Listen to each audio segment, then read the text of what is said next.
Whoop whoop. There it is. Someone's like late again. What are you talking about? It's 10 o'clock. If you're not 15 minutes early, you're late. That's what they used to say in film, because they needed 15 minutes to dip you in baby oil and make sure you sacrificed your soul before the movie started. It was a crazy little thing being in film, you know? Anyways, let's get into it, ladies and gentlemen. Why is somebody saying that? I miss Coach being on time. What are you talking about, man? We're here. Just came in right at 10, probably 10 o'clock and 40 seconds. Okay, fine. You can call that late if you want. Maybe those messages are just rolling in a little late themselves, maybe, perhaps, allegedly. Let's jump right into the show, guys. There is a whole bunch of stuff going on right now. Let's get this going. Whole bunch going on. Oh, I got to share my screen. We're still in this program. I'm giving this program another chance. I like this program, so I'm keeping it. I'm going to keep this program going. Anyway, it is said, I saw this actually on one of Valhalla's videos yesterday. This is what the ballroom is going to look like, just in case. If you know, you know. And if you don't know, you know. There we go. Scared the bejesus out of me. Somebody's like, plug your headphones in. I was like, hold on a second. Anyways, this is what it is said the ballroom is going to look like. If you know, you know. This is the ballroom. It looks very, very nice. It does not look like any other structure that you've seen before. Anyway, take a look, take a gander at the ballroom. This is it. So enjoy, because it's going to cost you $400 million for now, unless more has to be done. If more has to be done, it might be 600 million. It might even be 800 million, but it'll be worth it because you will be able to, from a gate, look and see this attachment to the White House, and that will be the ballroom. I saw that. Obviously, that's not true, guys. Come on. This is 100% true, though. This right here is 100% true. Someone said this is Erica Kirk after she said, I want to go home. This is how she got home, actually. Just so you guys know.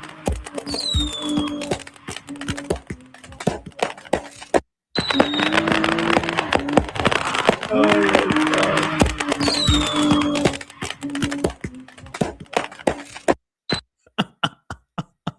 That was her. That was her on the way home. So she went home, you know, but no one said how she was going to get home. Right. So that's true. That's really true. Obviously, you know, that's not a meme or made up or anything. That's live footage. I think she's even driving. Pretty solid driver. Got a solid drift to her. She knows how to drift pretty well. Those fireworks. I mean, you know, it's her because of the fireworks. The fireworks that are going off in all directions. Who else could it be? Christmas tree on top. The Christmas tree is blue and white, like a certain flag. I mean, who else could this be but your soon-to-be president? Anyway, you know, just kidding. Got some more stuff to get into here. I just saw this today. I saw this, and it just made me laugh because this is the clip that I played. I'm gonna spare you the clip of playing Blake and Andrew again, but you guys remember where they were telling us up yours, and you know our brains are cooked and whatnot. And Lionel actually saw it, and he comments, he goes, whenever I see Charlie Kirk's name adoring the second-rate gab fest between two marginally talented little boys, I feel a tremendous sense that hearsay and a sense of blasphemy are being committed. Have they no shame? I love the way this guy talks. It's incredible. That'd be my first question. How did you learn how to talk like this? If I sit down with Lionel, that's the first question I'm asking. No, how are you? No, what's going on? None of the pleasantries. Right away, how did you learn to talk like this? What happened? You know, I guess he came up in the era of books. Now, like I told you guys, turning point, crumbling. It is really happening. I mean, we just heard from Z that person, I don't know. We just heard from Z Sanchez Cohen that there are more resignations coming.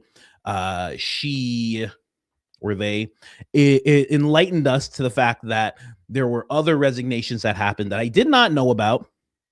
And now we're seeing that this has recently taken place. Let's jump over here really quick. Where is it? Oh, there it is. Anyway, let's jump to this one really quick. Apparently, JD Vance has canceled a planned college appearance with Erica Kirk in Turning Point USA. So basically, JD was like, no, he's like, fool me once, shame on me. Fool me twice, you can't fool me again. Okay. A wise president once said, fool me twice, you can't fool me again. Right. So he's not doing it. Apparently. This is coming from multiple sources, even if you don't believe that source, The General, which is a solid source if you're on X, AF Post as well, depending on what side of things you're on.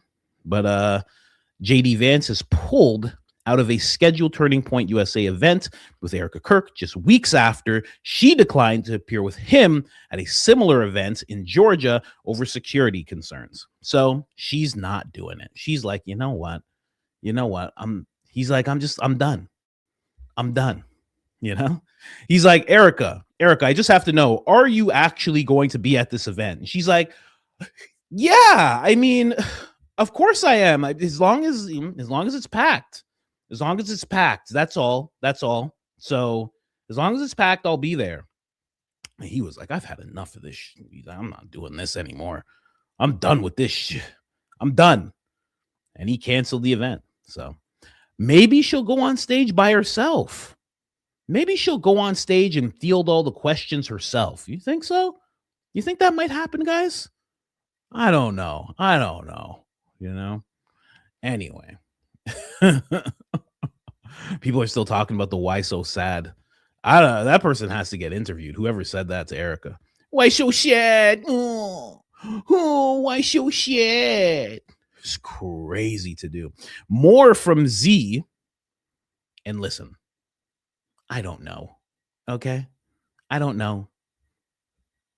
In 1996, I'd be like, yes, of course this is a lady. What's wrong with you? Why are you asking dumb questions? Today, I don't know. So don't bother asking me. But let's hear what they got to say.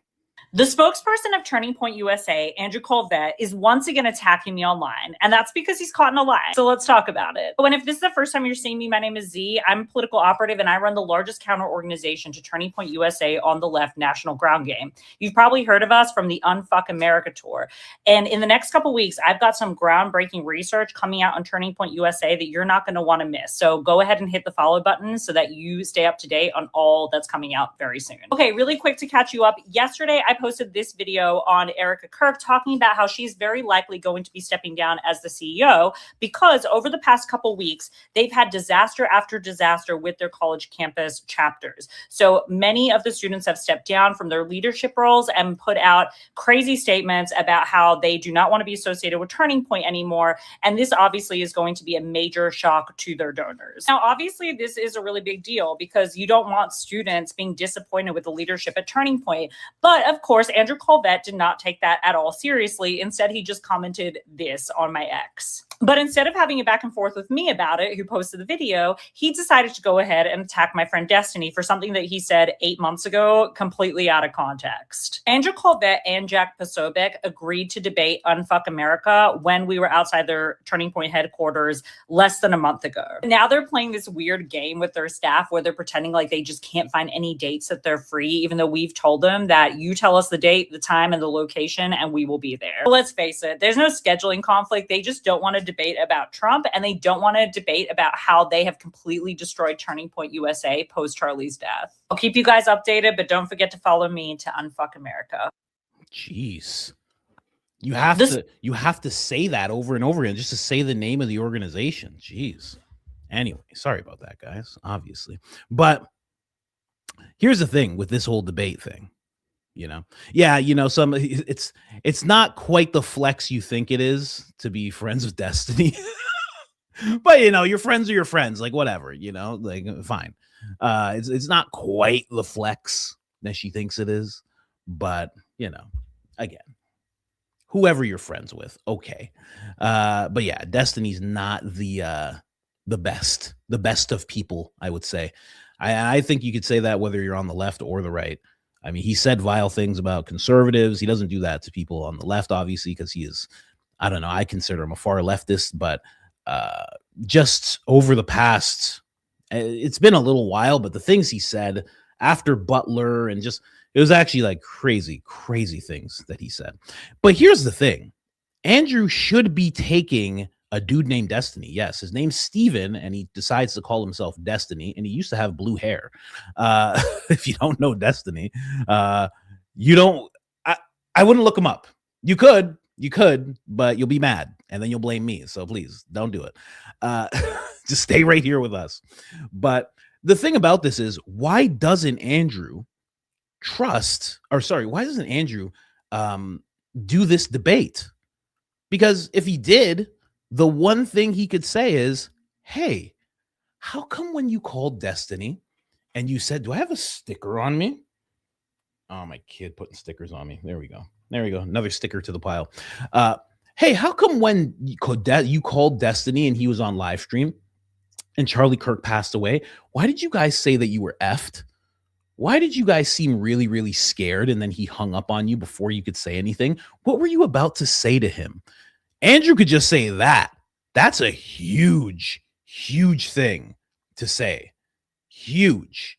Because people want answers to that. And that might just stop this person right in their tracks. So I think Andrew should be doing it 100%. Not just because Charlie would for sure do it. For sure. Charlie would do this, but I mean, and maybe he wouldn't. Maybe he wouldn't. Maybe he'd just be like, "Hey, man, get in line with everybody else. Like, you don't get to just tell me who I'm gonna debate and you show up to my headquarters." Yeah, maybe he would have done that. I don't know, but I think Andrew should be doing this debate. Blake should not be doing this debate. I think Andrew, or maybe even Jack, are more capable. I think Blake should be in the background, just looking zesty. Looking zesty, head shining, very nice beard, I might say. Okay, I'm pretty scruffy, right? He has a very nice manicured beard, like he went to a salon, which wouldn't doubt that he did. Yes, Candace is going to be on, just so everybody know, and Ian is okay. Yes, Ian is okay. He is 100% okay. I've talked to him in like I've actually spoken to him. So he is good. He is good. Just dealing with a bunch of stuff. Life comes at you. He's just dealing with it. So this is apparently what's happening. Turning Point is getting, and here's the thing, they're getting these younger people who are coming at them, right? You may not like this person, but she's young. She has this whole thing going on where she is running 2 organizations. One's the UNF America Tour and one is something else. I forget what it's called, like National Ground Game or something like that. And she's ready to go. She's ready to debate whoever. And this is the type of thing that Charlie was all about. And Turning Point doesn't have that spirit anymore. As much as they try to conjure up Charlie's spirit at every turn and shackle him inside the boardroom and play AI voices of him and stuff like that, the spirit is gone. And people like this are going to take over, like it or not. Unless somebody from the right, unless someone conservative pops up, young and ready to talk about certain issues, especially the Middle East issue, these kids, these young people are going to dominate. They just are. And as they dominate, it's not just about owning people, and it's not just about debate. It's not just about that. It's also about votes, because that was the thing Charlie was doing. He was turning young people into conservatives and getting them to vote Republican. Unless someone steps in and actually starts doing this, I don't know what's going to happen, quite honestly. And she says she's positive Erica Kirk's going to step down. We are going to learn about that. Listen, I see someone saying Myron. I'm not even a fan of Myron, but you have to respect what he's doing. He has hundreds of people. Like it's Charlie Kirk energy. He has that Charlie Kirk energy. I mean, what can you say? again, I'm not the biggest fan of the guy, but when I see what he's doing, I mean, you got to respect it. So what's actually going to happen today at, I believe, 12 p.m. EST is that we're going to jump over to Turning Point. And yes, exactly. Let me just show this here. We're going to jump over to Turning Point, or the Charlie Kirk show, and we're going to watch Erica Kirk. A lot of people are speculating this is where she is going to resign as CEO. This is exactly what this Z person was speculating as well. Many other people have been saying the same thing. We'll see, because we will be watching it together if you stay with me. So we'll see what happens. You know, Myron is on campuses. Yes, he is. Again, not the biggest fan of him, but I mean, he's doing it. He's really doing it. I don't see anybody else doing it like him. Crowder's not bringing in the same crowds as Myron. He's just not. Ben Shapiro's not even doing it. He said he was going to do it. Ben Shapiro didn't do it once. He hasn't done it once. They've been doing Turning Point events instead. So, sorry. We'll see what happens, man. See what happens. You know, since it's all about midterms, but the problem is a lot of these conservative voices have gotten to the point where they don't have to do the ground game thing anymore. Tim Pool never did, right? He used to do like ground journalism, but that was it. Matt Walsh is not going to be doing this. Michael Knowles is not going to be doing this. Ben Shapiro has backed out of it. Who do you have left? Someone said, who is Myron? I don't want to get into it. Maybe another show I'll get into Myron. But anyway, he's a guy who's pretty much, I guess you could call him far right. And he's going on these tours. I think it's called Uncensored America or something like that. And if you watch the things that they talk about and the things that he says to people, it's pretty wild. You know, interesting. I'll say that to be charitable, but that's what's going on with Turning Point. Fresh and Fit is not fully, it is still a thing, but you can see that Myron has really gone his own way. And the fresh guy is like, I don't know. He's always doing podcasts with like Dom and stuff like that. I don't know.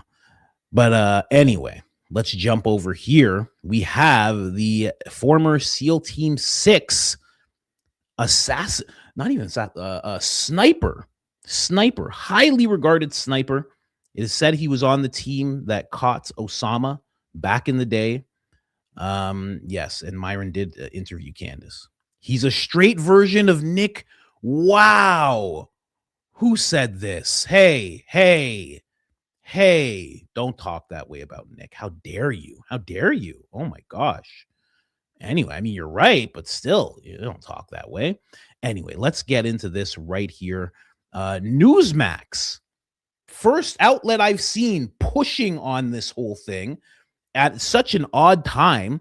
They got Rob O'Neill on here as well as somebody else, and they're not buying the official narrative of the Charlie Kirk case at all. And a lot of Americans are asking the same questions about the official narrative that we've been fed for months about what really happened that day at Utah Valley University in September. And when you ask simple questions about what happened, you're instantly labeled a conspiracy theorist, another Candace Owens. But I'm not the only one asking these questions. And tonight, it just feels like we know more about Lee Harvey Oswald than we do about Trump's would-be assassin, Thomas Matthew Crooks, or Charlie Kirk's alleged assassin, Tyler Robinson, which just seems strange given that it's 2026. Here's the grainy video. This is the best video they have.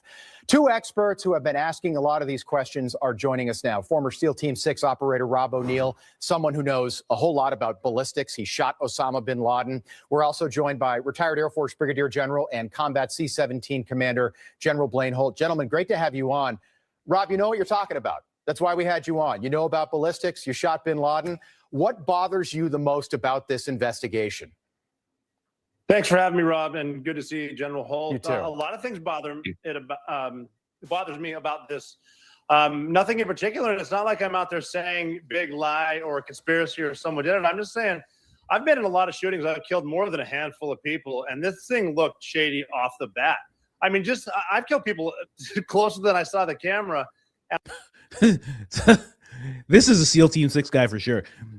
Brings up offing people closer than the camera was and giggles a little bit. Oh, he had a flashback just now.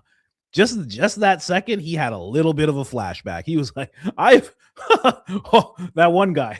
It was everywhere. Oh, man. So I've done this before. Whoa. And I've never seen a shirt move like that. That looks like an explosion to me. Just the fact that no one started doing first aid to Charlie Kirk. They were more concerned about getting SIM cards out of cameras, removing cameras, and then getting him off the X somehow. There didn't seem a lot of concern for his life. It seemed like just clean it up. And then, I mean, I've been told they paved it over a couple days later. And then you get Erica Kirk behind all the razzle dazzle, and she's really quick to forgive the alleged shooter, which technically says that was him because I forgive him, but that you can't forgive Candace Owens for having an opinion or asking questions. And they mock people by saying, oh, I'm just asking questions. Yeah, I'm a SEAL Team 6 sniper. I'm asking a lot of questions. No one wants to answer them. And you're able to ask these questions because you've been there. General, same to you. So this rifle, so this 30-06, it's a powerful rifle. It's interesting that he's saying that he's asking a lot of questions and no one's answering them because he actually has access to, probably, I would say probably Kash Patel. He probably has access to a lot of different people in the space. These guys are notoriously connected to agencies, of course. They work alongside them, different missions, et cetera, et cetera. He probably has access to a lot of people, and he's probably noticing that nobody wants to answer any of his questions. Rob O'Neill is his name, and he's been very, very outspoken about this since the beginning, really.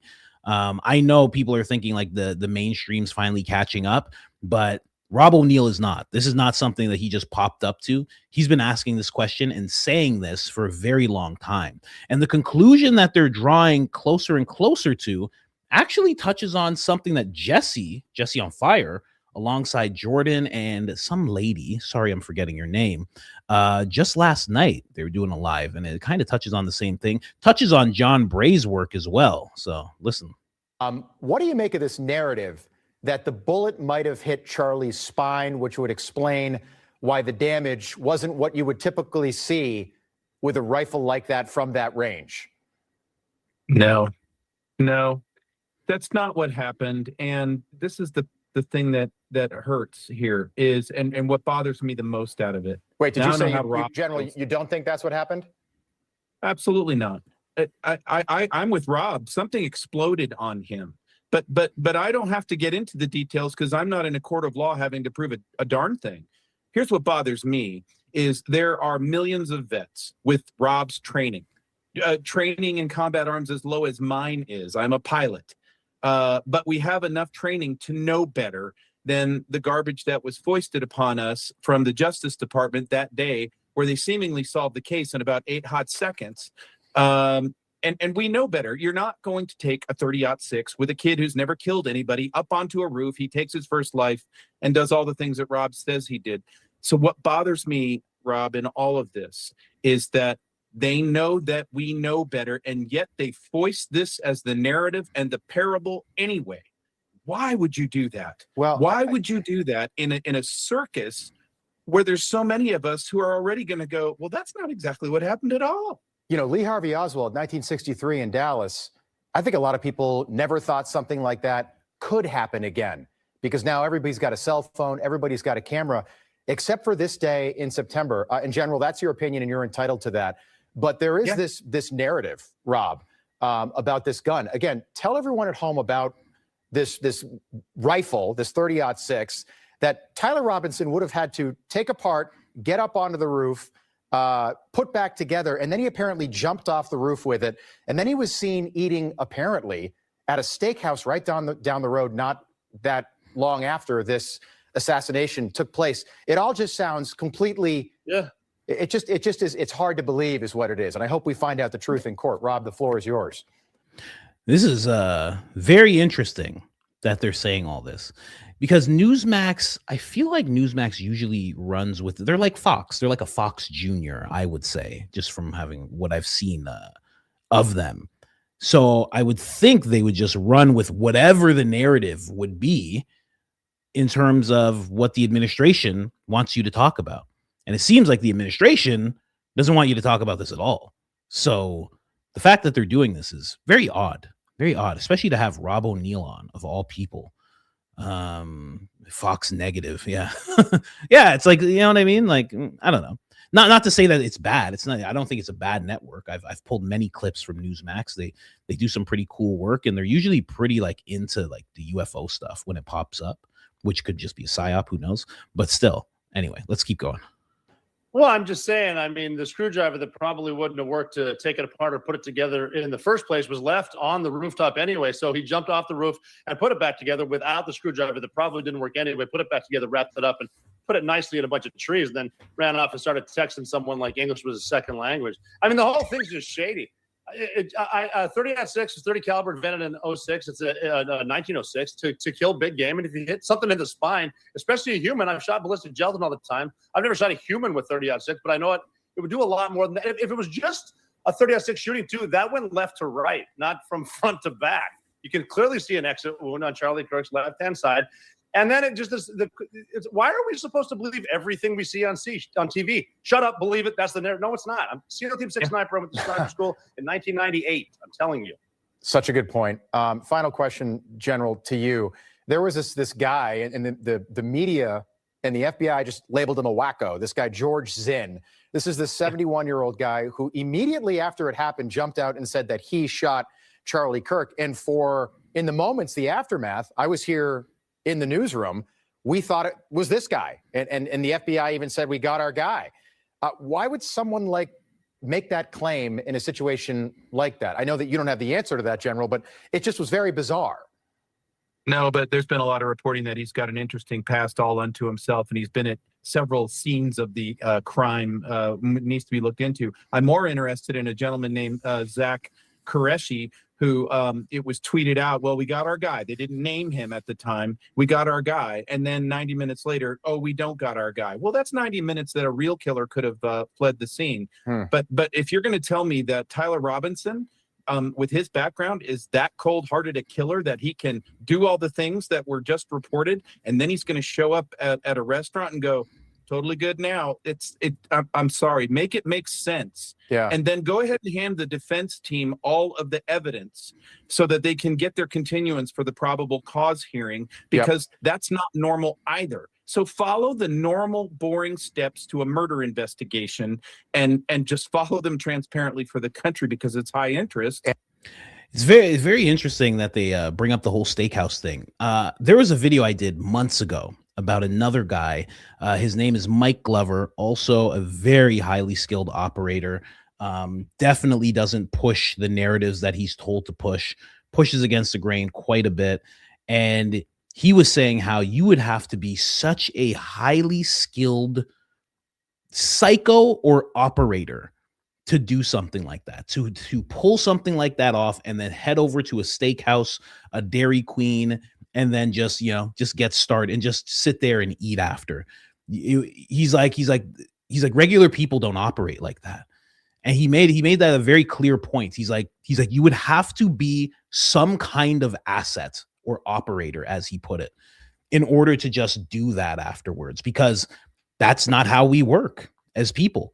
If we do something terrible like that, even if it feels like it's justified, we would still be like, okay, this is rattling. I'm going to sit in my car instead. Some guys would cry. Some guys might start throwing up, right? There's a whole bunch of things. Some guys might just run. They might just drive until their car runs out of gas, just like a fight or flight type of thing. But to just sit back and just be like, let me just get this steak. Medium. Yes, please. Bernays, do you have it? Oh, great. Okay, fantastic. Thank you so much. A little something for your troubles. No, that's all for you, actually. Thank you. Thank you so much. I'll see you guys later. That's not a thing. That's not a thing that you usually do after offing someone. Maybe it is. I don't know. Never done it before, I have to say. Never been put under mind control to have anything. Never been MK'd. So I don't know. Maybe that is the thing that happens. Who knows? And again, and we'll all be fine, and we'll stop asking questions. This is just, for me, it's just about the truth. And we're just asking these questions. We didn't get the truth in 1963. They killed Lee Harvey Oswald, and then they killed Jack Ruby. So we never got the truth. And I feel like it just keeps happening, and we don't want it to happen again. And You talk about Butler, Pennsylvania. Rob, I have so many questions about Butler, Pennsylvania, and we're now coming up on the 2-year anniversary of that. Rob O'Neill, General Holt, we'll have you both back. Good to see you. Thank you. So there you have it. There you have it. You know, he really doesn't like how people are, you know, treating Candace as she asks questions about what happened. He thought it was pretty absurd because, and again, like I said, since the beginning, he's had a lot of the same questions. He's just been like, hey, like what happened here? You know, I don't know. It's just very, very interesting stuff because he is very highly skilled. When I see a highly skilled guy, that's why I always loved Valhalla's videos about, you know, trajectory and bomb dogs and all these different things, because they actually have the skills to talk about it. And Rob O'Neill is like top. SEAL Team 6 is no joke. SEAL Team 6 is not a joke at all. Like somebody's like, yeah, Rob O'Neill's controlled opposition. Well, you know what? Everybody's controlled opposition, as far as I've heard. If I just name someone for you, you'll be like controlled opposition. Yes, that person as well. Yes, that person as well. You know what I mean? And then in another chat, people will be like, Coach Colin is controlled opposition, obviously. So I don't know about that. From what I've seen of him, I don't think so. The one thing I always say with controlled opposition is you have to look at what they push. That is the thing you have to look at. What do they push? Right? Look at Ben Shapiro back in 2020. Go find some videos of Ben Shapiro back in 2020 and what he was saying and what he was saying about people who didn't want to do certain things. Go check that out. And then you'll be like, oh, Ben's always been like this. Oh, I didn't realize. Right? Look at what they push. That's all you have to see. What do they do? Like I always said, I trust Sean Ryan no matter what. Then I saw that Brian Harpole interview and I was like, what is this? You know, what is this? Why are you doing this with this guy? This is clearly just a damage control interview. Why are you doing that type of interview with this guy? You know, like it just, you know, you got to really look at it. Marcus Luttrell. I love Marcus Luttrell. Bad dude, Marcus Luttrell. If you know anything about Marcus Luttrell, he got blown up. He bit his own tongue off. He took his tongue in his hand, crawled back, got taken hostage. And let me tell you something, no matter who you are, when they take you hostage, they do stuff to you in that part of the world, Middle East there. They do stuff to you. And he was taken hostage. And oh my gosh, it's just crazy story, Marcus Luttrell. Don't get me off topic here though. But you have to look at their fruits. I always say that. Like I even had, I've admitted it. I've even had my doubts about Ian. When Ian first came out, I was like, who is this guy? You know, this guy has long hair and he like has all these answers. I'm like, who is this guy? But then it's like you watch for years and you're like, oh, this guy says whatever he wants. Like he's not pushing any narrative. Like there's no clear narrative where he's speaking in unison. When you see people speaking in unison, that's kind of your click to who's controlled opposition. In my opinion, that's how I've always viewed it. You know, that's why Balak's tones was always such a disappointment, because he was speaking in unison. He activated when a bunch of people activated. And I went, oh, this is what's going on. Then he revealed he actually talks to people at Turning Point. Then he revealed, of course, he's not getting paid, but he's been talking to them for months. And I was like, oh, okay. You know, Joe Rogan famously said, you know, I love Ian Carroll now. Like, you know, and it was before he even shared any of my content. I was just like, oh, this guy literally walks the walk, talks the talk, obviously, right? And you can watch him for years to come and see what comes of it. Watch all of us, see what comes of it, right? So, but anyway, that's just my take on it. So I don't know that he's controlled opposition, and I can't. But also, I keep my thinking consistent. I kind of know what you mean. If you're part of SEAL Team 6, you're kind of in there. You're in that place. Right? Even if he's former, he's still a brother, right? So I get what you're saying, but I don't think he is. Just from what he's saying. For in this climate, as a conservative, to be like, I don't think people should be coming down so hard on Candace Owens. That is radioactive. That is not the thing that people are allowed to do right now if you're running with the people speaking in unison. If you're a Zio Ranger, you are not allowed to be like, I agree with Candace in this way. That is absolutely not allowed to be done at all. And he's been doing it for months. So, and it's not like he's been making any money off of it. It's not like he has this booming podcast because of it. Nothing. So you also have to look at that. Like, what's that word? What's that word? Yeah, Zio Ranger. You like that? What are they profiting?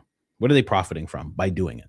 He's not getting anything for doing this. So I don't know. That's just me. That's how I look at it. This is coming from someone who used to think everybody was controlled opposition. Every single person, no matter who it was.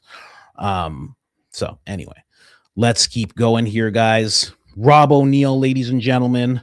Rob O'Neill. Let me see here.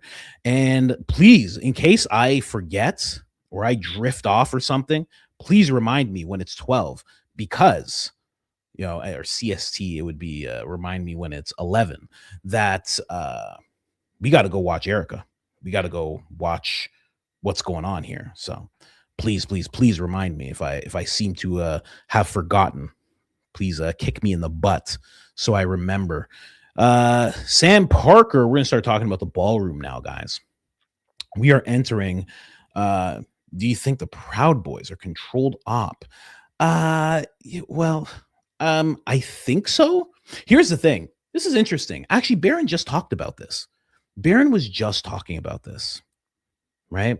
Let me see if I can just find it off of the top of my head. Where did the Baron clip go? I had a Baron clip where, you know, Baron's last episode, he was talking about the radicalization of people, right? And I found it very interesting. Is this the clip? This is the clip. Boom. Okay, let's throw this up here. Just real quick. You know, I know we're just talk about controlled. This is not a planned thing to talk about, but why not? Why not throw this in there? I think. Little Baron talking about. Now, he was talking about the radicalization of people and how they do it. You got to remember something, that every movement gets infiltrated. It gets infiltrated. And Baron even brought it up in this episode where he was like, sometimes it's you in a room and everybody, everybody is a Fed. And they're all trying to get you and some other guy to do something. And they've done this before, and they've given people decades of jail time because they fell victim to it, right? There was one instance where I think it was something about a bridge, and, you know, a bridge. And these two guys were like, yeah, I guess. And there was like 5 other guys. They were all Feds. They were the ones that brought up the idea. They were the ones that suggested it. They were the ones that put it all in action. And those 2 guys just joined.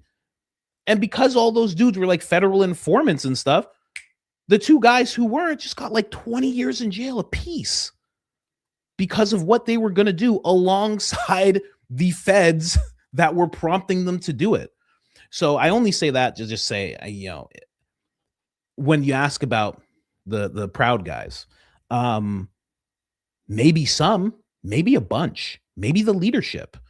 You know, maybe there's a whole whack of them. Maybe it's out of 100 of them, it's 60 of them, right? It's hard to tell. It's really hard to tell. But to think that there's none and any movement is completely organic with no people that have infiltrated, crazy, crazy. So I don't think that's a thing. I just don't. I don't think that's a thing at all, quite honestly. I think every movement gets infiltrated. You know, whether it's BLM, whether it's the alphabet kids with their green hair and whatnot, I think everybody gets infiltrated somehow. Anyway, let's get into Baron's clip talking about it. Go back to the opening we did where the poor kid didn't want to be a suicide shooter or whatever. He wanted to live and he just wanted to be loved, and so they sent in 2 different agents acting like women that were attracted to him and wanted to marry him, but they were trying to radicalize him every step of the way. This is an absolute 100% tactic that people use. And it works. They use it because it works. And I would argue that the successor to the programs of the 1950s, 60s, and 70s are not what you think they are. The successor to those programs, the programs that are being run in operation today on people like this, Cole Thomas Allen, on people like Tyler Robinson, on people like Thomas Matthew Crooks, these operations are not being run with drugs. They're not being run with underage children. They're not being run, I mean, maybe Tyler Robinson's was. He lived with a weirdo, but they're not being run with all those things. They're being run with affirmation. They have cracked the code on how to encourage someone to do something crazy, absolutely illegal, beyond thought, all by telling people, you're amazing. That is exactly what we need. There's nobody like you, bud. You might be the smartest person in America. If everybody was like you, keep that train rolling. There's that old saying, if you show up to a KKK meeting and there's 30 people in the room and there's 29 feds and you. They're notorious for this. The federal government's notorious for this. These nonprofits are notorious for this. SPLC just got caught. They got indicted for doing exactly this, 100% exactly this. Running the operation, funding the operation, getting people all lathered up, riled up, and going and committing crimes, going and doing marches, and people get run over and things get vandalized. I guarantee you it happened in Black Lives Matter. I guarantee you it happened on January 6th. I guarantee you it happens time and time and time again. Every time you see one of these major events, I guarantee you it happened here. I'm just telling you it did. The guy was too chronically online for it not to have happened. This is what happened. I'm telling you. Look at, I can't remember the reporter, some AP reporter or maybe some independent reporter got a hold of his resume, talked to some of his friends growing up.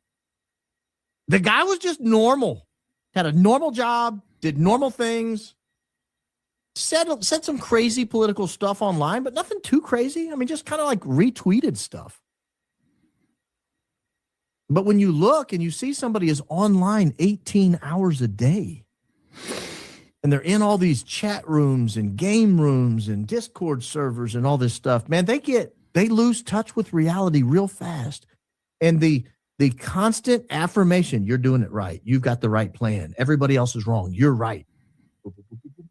You're just filling that person up with dopamine. It's just like a hit of drugs. It's crack cocaine, baby. They keep coming back for more. And like drugs, it takes a little more to get that same feeling, that same intensity.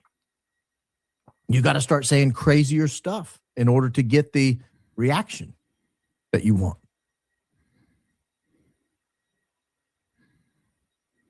So I would suggest that this guy probably was not working alone. Whether we'll ever find out who was working with him, who knows? How deep undercover was the person that was working with him to radicalize him? He didn't come up with this on his own. I doubt very seriously he wrote that entire letter by himself. It looks like two different people. I bet he wrote the postscript. I bet he wrote the PS, like, no security, like, this is crazy. And what it tells me is somebody amped him up to expect the worst, meaning nobody intended President Trump to get hurt, I don't think. Nobody intended anybody in that place to get hurt. Whoever was amping him up had told him, there's going to be a lot of security. You're going to have to really struggle to get there, buddy. You're going to have to do it right. How do I know this? The guy took off running down the hallway, headed to the ballroom. Had he just moseyed, he probably would have gotten right on by.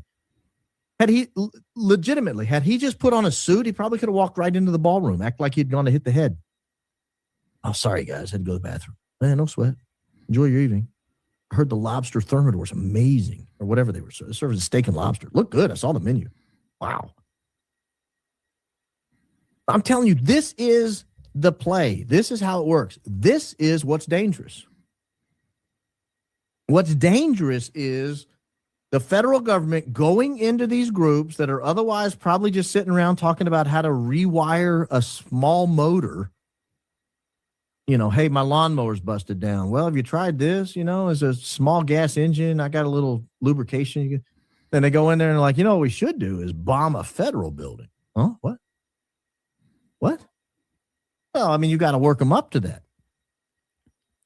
Yeah, while we're rewiring this, can you believe what the president did? That's crazy. Oh, what's going on in Iran? I mean, they hit schoolgirls. That's nuts. And you just slowly amp them up. I'll say this. I see it in this chat. I didn't know that I was going to say this tonight. I thought it, but I didn't know I was going to say it. Every now and then I'll see somebody say in the chat, we've got to do something. We've got to take some kind of action. We have to do something drastic. Nope. No, we don't. We need to educate, inform, and vote. That's what we need to do. I voted today. There were 9 races on the ballot. I voted in 2 of them. The only 2 races that I could find. So that was him breaking that part down. I let it run a little long. Barron is he's captivating. So figured but that's exactly what I'm talking about. Yeah. Another example would be, again, I didn't plan on talking about any of this, right? But you're asking. So it's just like, you really, and what he said is a perfect example. It's like people just pushing and saying, hey, why don't we do this? Hey, why don't we do that? Here, let me type something in here. Red squads. Let me see. Operate primarily in the 20th century. Okay, so check this out. A lot of people don't know what these are. Me and the wife actually did a whole episode on these. And she brought me some really cool information. So what I typed in was red squads. Red squads were specialized police intelligence units in America and Canada that operated primarily during the 20th century to infiltrate, surveil, and disrupt political and social groups deemed subversive, such as labor unions, communists, socialists, civil rights activists, originating in the late 19th century following the events of the Haymarket riot. These units became widespread in major cities like Chicago, New York, Los Angeles during the first Red Scare and remained active through the Cold War and Civil Rights era. Okay, just in case you didn't know what these were. This didn't stop, right? This sounds pretty normal to you now, right? As I read that, you're like, yeah, of course, right? But there's a name for them. Methods: officers used overt and covert tactics, including surveil, infiltrate of organizations, intimidation, gathering intel on political dissenters, often targeting individuals and groups based on political beliefs rather than criminal activity, right? Major cities, prominent units include Chicago Industrial Unit, New York's Bureau of Special Services, Detroit's Criminal Intel Bureau, and Los Angeles Public Disorder Intel Division. Decline following the exposure of activities like the bureaus in the COINTELPRO, and Watergate scandal. Criticism of these units grew, leading to the 1978 Foreign Intel Service, again, FISA, if you guys remember that, right? That's what that stems from, which placed limits on police and federal surveillance powers, effectively ending the use of Red Squad. Now, do I think it stopped altogether? No. But it's a very real thing. You can look into that more. Again, me and the wife did a whole episode about it. She got me some pretty wild information about that whole thing. But that was what they would do. Does that sound familiar? Does that sound what like Barron was saying? Does it sound like what I was saying before? It's very, very similar. I can tell you that much. Are they the same Red Squads? No, because they put something in place where they can't do that anymore. But what they really put in place is something where you couldn't call it a Red Squad anymore. That's what they really did. So just breaking it down there. So when we talk about whether or not someone is controlled op in a movement, because somebody brought up an actual movement, an actual organization, I think there's always somebody. There has to be. Wouldn't make any sense if there weren't. Which you thought somebody said thought police. Yeah, it's within that range, because they're trying to watch you to see, like, what are you thinking about? What are you guys thinking about? What are you guys doing? What are you guys doing in here? What's going on in here?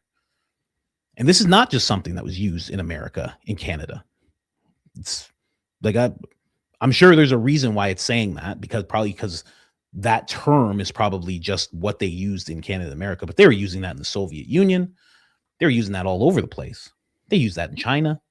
It'd be crazy if they didn't. It was a pretty widespread thing, because you can't just allow a general population to fester. One thing that Barron did talk about in that episode is he was like, hey, he was saying how more than likely this Cole Allen was radicalized, quote unquote, in a Discord. And he was talking with a friend and he said, why do you think that? And he said, because there's no one to put the brakes on. There's no mods. There's nothing to stop you when you're in those things. Nobody slows you down unless somebody has like I know I talked to Danks. He's like, there's some like bot service that you can have, and you can set the severity of security, and you can put things like that in place now, right? It's getting better and better, but for the most part, there's no one to really step in and say, hey guys, that's crazy, unless there's just a good person there who's just like, hey guys, no, that's nonsense, don't do that in this chat. So interesting stuff. Do I believe that's what happened with Cole Allen? Maybe. I don't know. Now that I know everything about the ballroom and the lawsuits and what they plan on building underneath it and everything like that, do I think that it was just at a perfect time that this guy got like maybe somebody, maybe they're watching the whole thing and they're like, hey, this would be a good time to activate Cold Force. That's what he called himself. This would be a good time to activate Cold Force, right? I'll get it done in the next month. That lawsuit just hit. I'll make sure to get that done. I'm not saying that's what happened, but anyway, just saying. I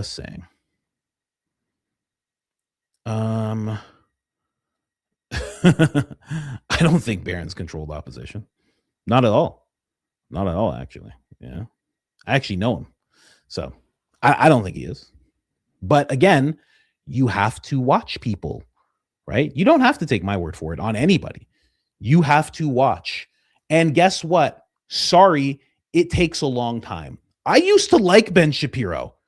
I used to really like Ben Shapiro. I thought he was incredible at one point.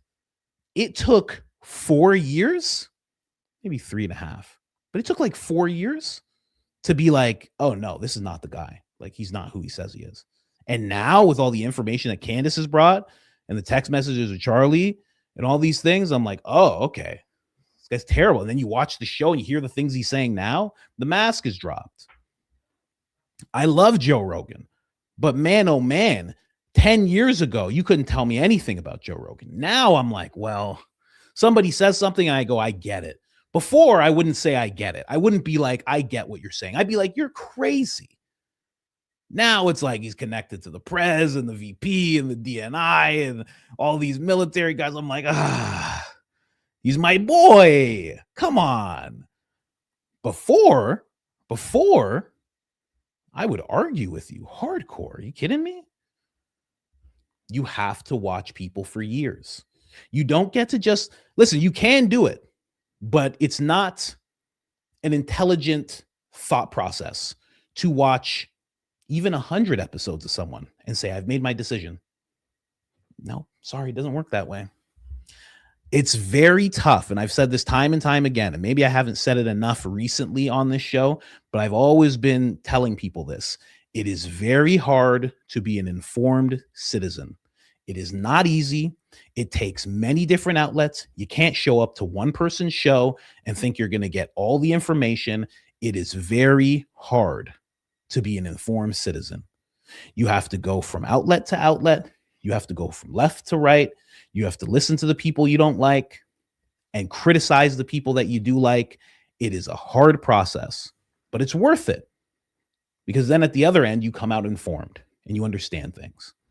But if you want to jump the gun, I mean, that's probably just your own bias leaking in, But anyway, that's my thoughts on it. Didn't even plan on doing this. Glad I did, though. Anyway, we're here with it. Someone sent me an email. Why are you sending me an email about sleep paralysis? I don't even know if I can read this. Can I read this? Maybe I'll read this on members, since you're talking about sleep paralysis. Maybe that's what we'll do. Friday, members. Someone said Joe Rogan is Aleister Crowley reincarnated. Wouldn't that be something? Oh man, that'd be the biggest hoodwink in the world. I'd be like, oh gosh, he got me. Oh God, he got me. Anyway, Loomer thought she had Candace this morning. Yeah, it's very weird what's going on with Loomer. Very, very weird. I don't know what's going on there. It's very odd what's happening there. I just don't get it. I don't get it. She's like, oh man, she has a $2 million house and it's bought by a trust. And I'm like, okay. Like, that's kind of just like what rich people do. Like, I kind of expect that, like, wouldn't you be surprised if you're like, you heard a rich person wasn't like working their way around the tax system? Wouldn't you be like, oh wow, what a nice guy? Wouldn't you? I would be shocked. I'd be like, huh? You're not? So what do you do? And they're just like, well, I just pay all my taxes. I paid $9 billion in taxes just this year.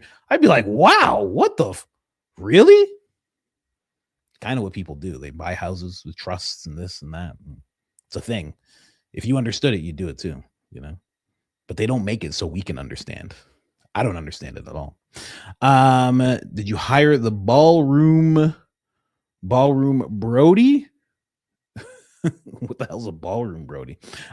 Here, let's show this clip right here, because somebody's right. It is Candace's birthday. Project Constitution says, happy birthday, Candace. That's amazing.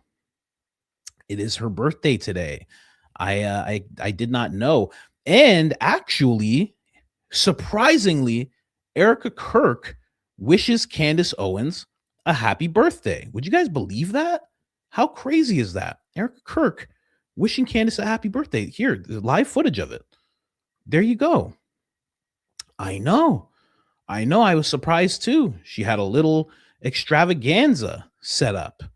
This is before her appearance on the Charlie Kirk show. She was making sure to just have a little birthday celebration for Candace. So it looks like their relationship is getting a whole lot better. Very happy to see this happening here. So happy birthday to Candace. Unexpected gift from Miss Erica Kirk here. I love the people that make stuff like this. I mean, come on. Just incredible. Thank you so much, whoever did this. I mean, just come on. I don't know who did. Project Constitution posted it. I don't know if he's the one that actually made it. He might be. But just wow. Just perfect. Look at that. But yes, happy birthday. Happy birthday to you, Miss Candace. A lot of people were asking whether or not Candace is going to be live. She's actually going to be live today, not tomorrow. As far as I've seen. I saw on her Instagram stories, it said we'll be back on Wednesday. Am I wrong again? My days are blended together. This baby's like a time machine, like a fever dream, yeah, so it's Wednesday today. She should be back today, but who knows? We will see. She did someone said 2-minute warning. No. Is it happening that soon? Erica Kirk appearance? Really? Charlie Kirk show. Let me check that out. 13 days ago. I don't even know where they show their live streams. You guys ever think of that? I don't even know where they show them anymore, because it doesn't really pop up on YouTube right away. Sometimes they're on X. Anybody who could help me out with that, let me know. Let me see here. Jump over to Charlie Kirk show. Let's see. Charlie Kirk. I haven't seen anything yet pop up, but let me know. It's supposed to be at 12. Maybe the time's a little off here with what I'm saying to you. Oh, no way. Rumble? Okay. All right, let's get into it. I'll just leave her dancing there for a second. So yeah, it's supposed to be 12 p.m. EST, just for anybody wondering. 12 p.m. EST, it would be 11 a.m. CST. I think that's how that works. So just in case you were a little off on the time there, just to let you know. But let's keep going. Let's talk about the ballroom until we hit that time, and then we'll see what's going on with Erica. If she resigns, that would be crazy. It would be crazy if she resigned, man. So crazy. Anyway, let's get into it. Sam Parker talking about the ballroom a little bit, and Sam Parker putting me on to a creator. Somebody else tagged me as well. About this creator. I've never heard of this person before. They're doing great work. I'm gonna promote them. I don't know them. We'll see how it pans out. Sam Parker talking about this. Listen, the ballroom. Let me just make sure you guys see the cursor. Ballroom bunker Stargate command update. That's so funny. It's all those things at once. Yesterday, I told you about the secret spying nerve center the president wants to put underneath the White House ballroom, free from congressional oversight or public scrutiny. Dre, I'm just going to call her Dre, drops even more receipts during the whole ballroom dig I've seen. Doesn't this immediately make you more suspicious about what happened at the White House correspondent dinner? Please comment and retweet, etc., etc. I did. I'll even retweet it there. But check this out. And if you haven't seen that, look, Trump is not building a ballroom. This much I feel like is obvious. I made a video about this a few weeks ago, giving a thesis of what I think is actually being built. And that video got taken down on my TikTok after about 8 million views. So I re-uploaded it here. And if you haven't seen that one yet, I recommend going over and watching that because it gives you a good basis for where we're starting out from. But I wanted to follow up on my theory, okay? Because in the original video, while I had some solid architectural analysis from Andrew Kerr, it was mostly based off of like a gut instinct, in my own pattern recognition. And since then, I have been digging deep, scouring the web across databases and looking for records. And I have come back with actual receipts, like some actual verifiable public record receipts. And now my theory is stronger than ever. Okay, because I know that Trump is not building a ballroom. He's building an underground data center, and I have the receipts now to prove it. But really quick, if you want to read all of the sources and the documentation for yourself from this video, then they're all going to be linked at the bottom of my Substack, the Dre Dossier, and that's going to be in the description below. And your support means the world to me, so please like this video and subscribe to my channel because TikTok is slowly going to the bad place, and I'm trying to build my presence here on YouTube so that I can keep doing this kind of work with you guys. So sincerely, thank you all so much. And with that, let's get into it. So you're probably thinking, okay, well, where did you even come up with this idea, right? And to that, I would say, well, where does one come up with any evil genius idea? Larry Ellison, of course, my nemesis. You see, a few months back, I was doing a deep dive on Larry Ellison and his relationship with Israel and the war in Gaza. And it was during that research I came across something about Oracle building these underground data centers in Jerusalem in 2021. See, they were 9 stories deep under solid bedrock, about 160 feet underground, and designed to survive missile strikes. I mean, they were completely invisible from satellites. See, Israel needed data sovereignty, a place where their most sensitive military data could live that was physically unhackable and under complete government control. And when you're running these classified military operations, intelligence gathering, or government AI systems, you can't just have that data sitting in some commercial cloud that might be in another country or vulnerable to attack. And yes, shout out to Sammy there. Exactly. Yeah, you were the one that tagged me. I saw that.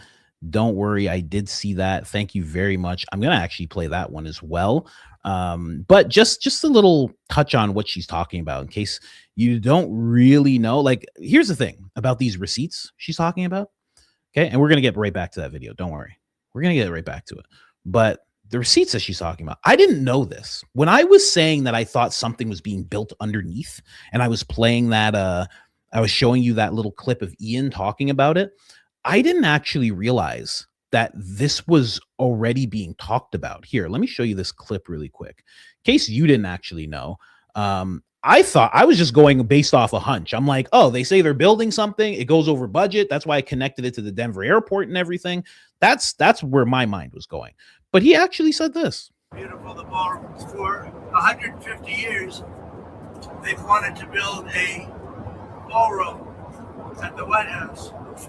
And other presidents have wanted it. When we have dignitaries coming like President Xi of China or anybody else, we have very small rooms. They're not big enough to handle the kind of capacity that you need.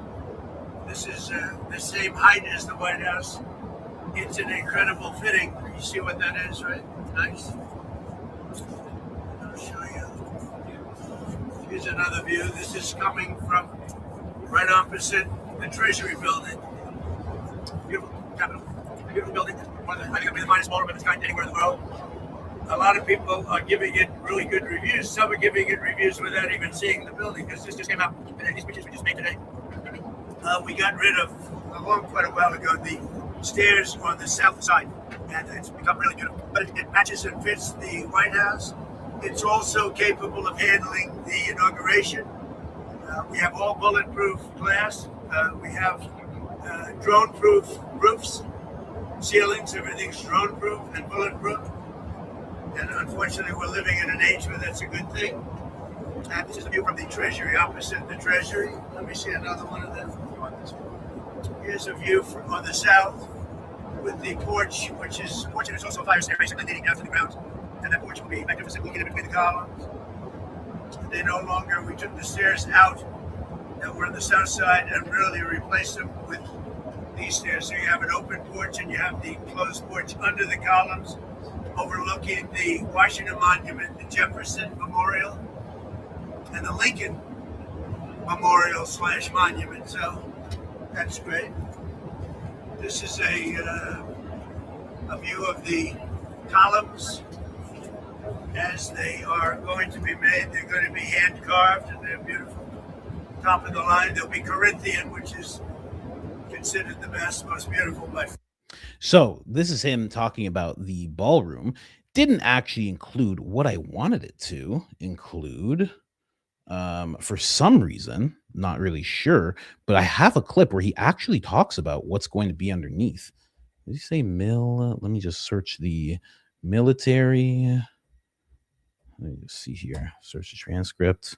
Nothing pops up. Really? How is this not the clip? It's the exact same clip. Oh, it's a shorter one. Man. All right. Hold on. Please hold. Just switch this up really quick. Let's switch to this. I have I wanted to get you guys, anytime I find a clip, a small clip, I always like to find the longer clip just to make sure you guys get the full context. But sometimes that backfires. So let me try and find where he actually says it. There's a clip where he's discussing what is underneath it. It might be in Dre's video, which we should run back to. But there's a clip where he actually says, this is what's underneath the ballroom, which is just nuts to me. Okay, so can't find it there. Oh, man. I was so confident, too. Okay, all right. So we just have to go straight to her video here. Beautiful. I don't know how she found this, and I didn't. Anyway, here it is. But you at least did get the full context. You saw what it looked like. A lot of people were saying it looked like a Roman type of temple, Roman-esque, you could say. It really did. It's really weird. Beautiful if you don't know anything about what's going on underneath or this whole thing or it being paid by taxpayers right now after they said they wouldn't be a cent paid by the taxpayers.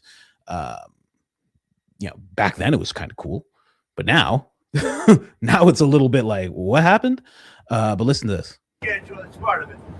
And the ballroom essentially becomes a shed for what's being built under the military. The ballroom is building a.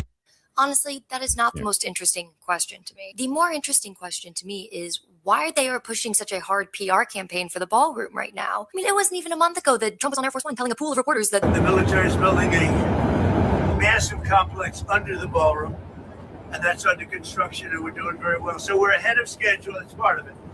And the ballroom essentially becomes a shed for what's being built under the military. The ballroom becomes a shed. I did not know this. When I was saying that there was going to be something underneath, I did not know that he already said that the military is going to be building something underneath and the ballroom will be like a shed. What? Because when it was first presented, the ballroom was everything. It was the thing. And it was just a ballroom. When it was first presented, he said that for real. Yes, he for real said that. So there's actually going to be something underneath there. So it's not a far stretch. Somebody says temporary shed. I don't know. But he clearly has showed He clearly has showed that the more important thing, and this is exactly what Ian Carroll said, what I showed you guys yesterday, the more important thing is what's underneath. The ballroom isn't the important thing. So for sure, my opinion, the reason they're going over budget is not because of the ballroom itself and the columns and this and that. It has to be because of what's going on underneath. Now, she's already said, Dre has said that it's going to be some kind of data center. And I think it's going to be a combination. Him talking about the military being under there, military installation of sorts. Oh, man, wild. Underground McDonald's. They'll probably throw in one of those too. You ever seen a military town? You ever gone to a military town? They'll have McDonald's. They'll have Burger King. They'll have KFC. They'll have all sorts of things. All built by Dick Cheney. I don't know who builds it now. Back in the day, it was Dick Cheney building them, which is why he wanted the war, because he profited so much over it, and he didn't have actually a real heart. So he just didn't actually have a soul. So he was just a different type of person. You know, he was a ghoul of sorts. But anyway, let's keep going here. Let's go back to what I was showing you with Dre. Let's play a little bit more of Dre over here. And again, Dre's amazing. Yeah, I only just found her literally last night, but absolutely incredible.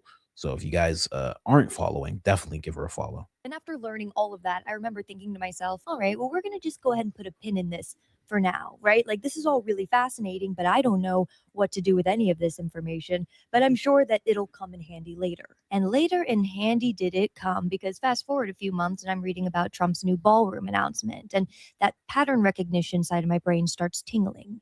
Why, you ask? Well, let me just read the specs out loud to you, okay? Because Oracle's underground facilities in Jerusalem were 90,000 square feet and cost around $319 million. Trump's ballroom is about 90,000 square feet and $300 million and climbing. Curious. And then on January 21st, 2025, you have Trump's first full day in office, and Larry Ellison is standing next to him and Sam Altman, and they're giving this White House announcement about Project Stargate. Now, I'm not kidding when I say I could write an entire dissertation on January 21st, because they gave us so much information in that announcement that I feel like, quite frankly, many of us just glazed over. And I've broken it down ad nauseum in other videos and over on my Substack, but the short version is this. Project Stargate is this $500 billion AI infrastructure initiative for government operations, defense intelligence, and consolidating federal data across agencies. Because all of these AI initiatives Trump and his team keep launching need infrastructure. They need servers, power, cooling, and security. And then you look over to who's donating to Trump's ballroom project, right? And the coincidences just keep stacking up on one another. And so I'm sitting here thinking to myself, okay, if this is actually what's happening, right? If this is actually what's being built, then there's got to be some evidence somewhere. Like, you can't just build an underground data center without leaving any paper trail. And so I start digging, right? Because the first thing I want to know is who's actually building this thing. So their lead contractor is Clark Construction. And I went to their website to see what kind of projects they normally work on. And under their critical facilities division, here's what they publicly list. So you've got National Geospatial Intelligence Agency campus, a CISA cybersecurity headquarters, UCENTCOM headquarters at MacDill Air Force Base. I'm reading all of this thinking, okay, so these guys build some serious government facilities. Like, these are no joke. But then I'm thinking, okay, well, if they're this comfortable touting these publicly listed,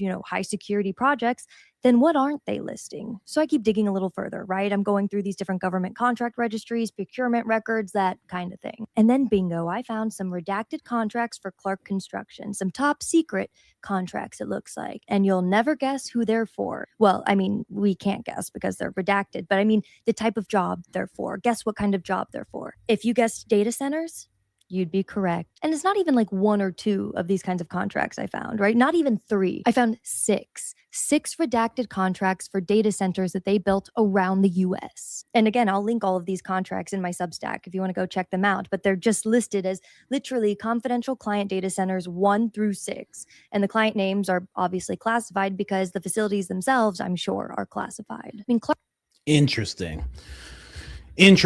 So this is exactly what I have been thinking about with the series I want to do with the 13 people who have been put in control of what happens with AI.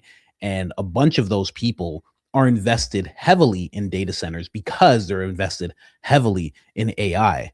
So for her to find 6 and you can't tell who they are, I couldn't say who they are because, like she said, it's redacted. but I would be very surprised if one of them wasn't Meta. I'd be very surprised if one of them wasn't in NVIDIA.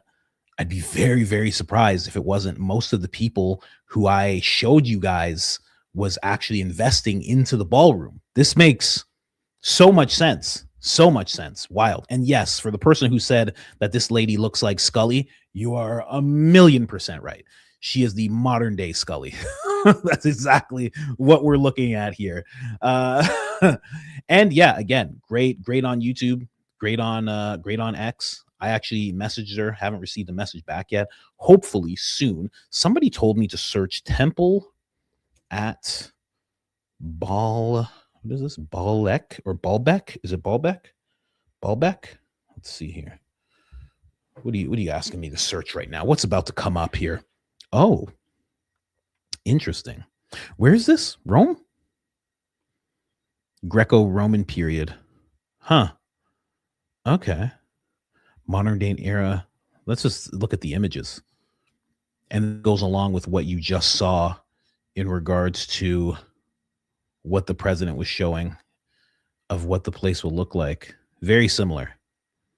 Very, very similar. Same type of, this goes along with the other person who was saying it looks kind of like a Roman temple, you're saying? Yeah, it actually does look a lot like it. Same type of columns. That's very interesting. Yeah, this right here. This is perfect. And then you pull up the smallest picture. Come on. Are you serious? Baalbek. Yeah, there you go. That looks just like it. That looks exactly like what he's trying to put together. Wow. Interesting. Is a religious complex of outstanding artistic value. I would love to know what was the purpose of this. Let me see here. I have to go back a little bit, but thank you for that. Whoever just said that to me. Let's go here. Let's go to ask. What was the purpose of this temple? Sometimes you can figure out, oh, what? Lebanon. Huh? Oh, okay. Well, answer my question. Please and thank you. Let's see here. Let's see what comes up. Served as a major religious center for multiple civilizations. Originally, I don't know what that word is. Phenomicon. Site dedicated to the god Baal and goddess Astradia. What is that? Astarte. It was later adapted by the Romans into a grand sanctuary honoring Jupiter, Triad, Polytane, Triad, Jupiter, a fusion of Baal and Jupiter, Venus, linked to the other god, and Mercury. Interesting. Very interesting. Huh. Thank you for that. Again, I forget who actually said to look that up, but thank you. Thank you very much. This will aid me well in my research. But we just went into a rabbit hole. Thank you very much, Dre. Yeah, and it's called Baalbek. Yeah, it's called Baalbek, and it was dedicated to Baal. So when people say the ballroom and they spell it that way, on point. Hopefully, Candace, this is the type of stuff, when Candace gets deep into some stuff, this is the type of thing she gets deep into. I hope she talks about this at some point in time. And yes, Saturn, Satan. Yes, we talked about that yesterday. I'm going to play this clip really quick, just so you guys know I'm not talking smack here about it not being put on the taxpayers whatsoever. It's in Lebanon. Yes, and it's in Lebanon 100%, which is kind of telling as well as, someone, I don't know who, someone's trying to take a little bit of Lebanon right now. So, and just in closing, I wanted to, you've read a lot. We're building a ballroom for 150 years. They've wanted a great ballroom at here, even a ballroom, not a great one. Just give me a room, because this is a very small room. It will be the most beautiful ballroom anywhere in the world. So we did this, no charge to the taxpayer whatsoever. This was all donations made by friends of mine and people that are that love our country. They love it because nobody ever reports it. So that's not true. Yeah, according to Lindsey Graham. Dollars of taxpayer money is a good investment to create a secure facility at the White House. $1 million of taxpayer Donated to this. A few moments later. If you don't think $400 million of taxpayer money is a good investment to create a secure facility at the White House where the President of the United States, the Vice President, the Cabinet, and people from the public can come and, have a meal and gather without what happened Saturday. I love how he says that. He says it like it's going to be a soup kitchen. so people could have a meal, have a nice warm meal, pick up some blankets, just things like that. Of course, how could you not want to do this type of thing? People from the public, everybody's going to be able to come in. What? Hey, man. Hey, you crazy? Again, like I said yesterday, the billionaires are the public. So he's not lying. The public will be able to come in, but it will be the richest and most powerful of the public coming in to have a meal. I don't know that you're going to be able to get on the guest list there. I'm just putting it out there. No insult to you, but somebody thinks this is a smear campaign. This is not a smear campaign. And if it is a smear campaign, they're doing it to themselves. This is the first smear campaign you're witnessing where they are the ones performing it. It looks crazy to me. Absolutely crazy. I didn't make this happen. They made this happen. So, this person here who's saying like, quit this already. Quit this. This is the same type of person that's like, I don't want to hear about these files anymore. Leave Jeff alone. What are we talking about? These files still? Oh my goodness. Come on. Put these files to bed. I don't even care about these files. The same type of person. Have fun there. Okay. Smear campaign. Smear. Go check the 500 videos I made about the president now.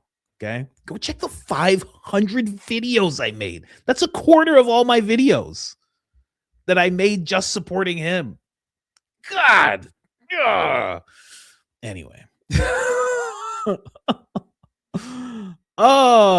Hoodwinked. You guys want me to make hoodies that say hoodwinked? I'm just going to get it tattooed on my forehead. Sorry, guys. No merch. I just get it tattooed right across from eyebrow to eyebrow. That's what I'm doing. That's me. I'm going to put it right there so I can hide it. So I can hide it like this, but it's going to be right on my forehead. That's where it deserves to be.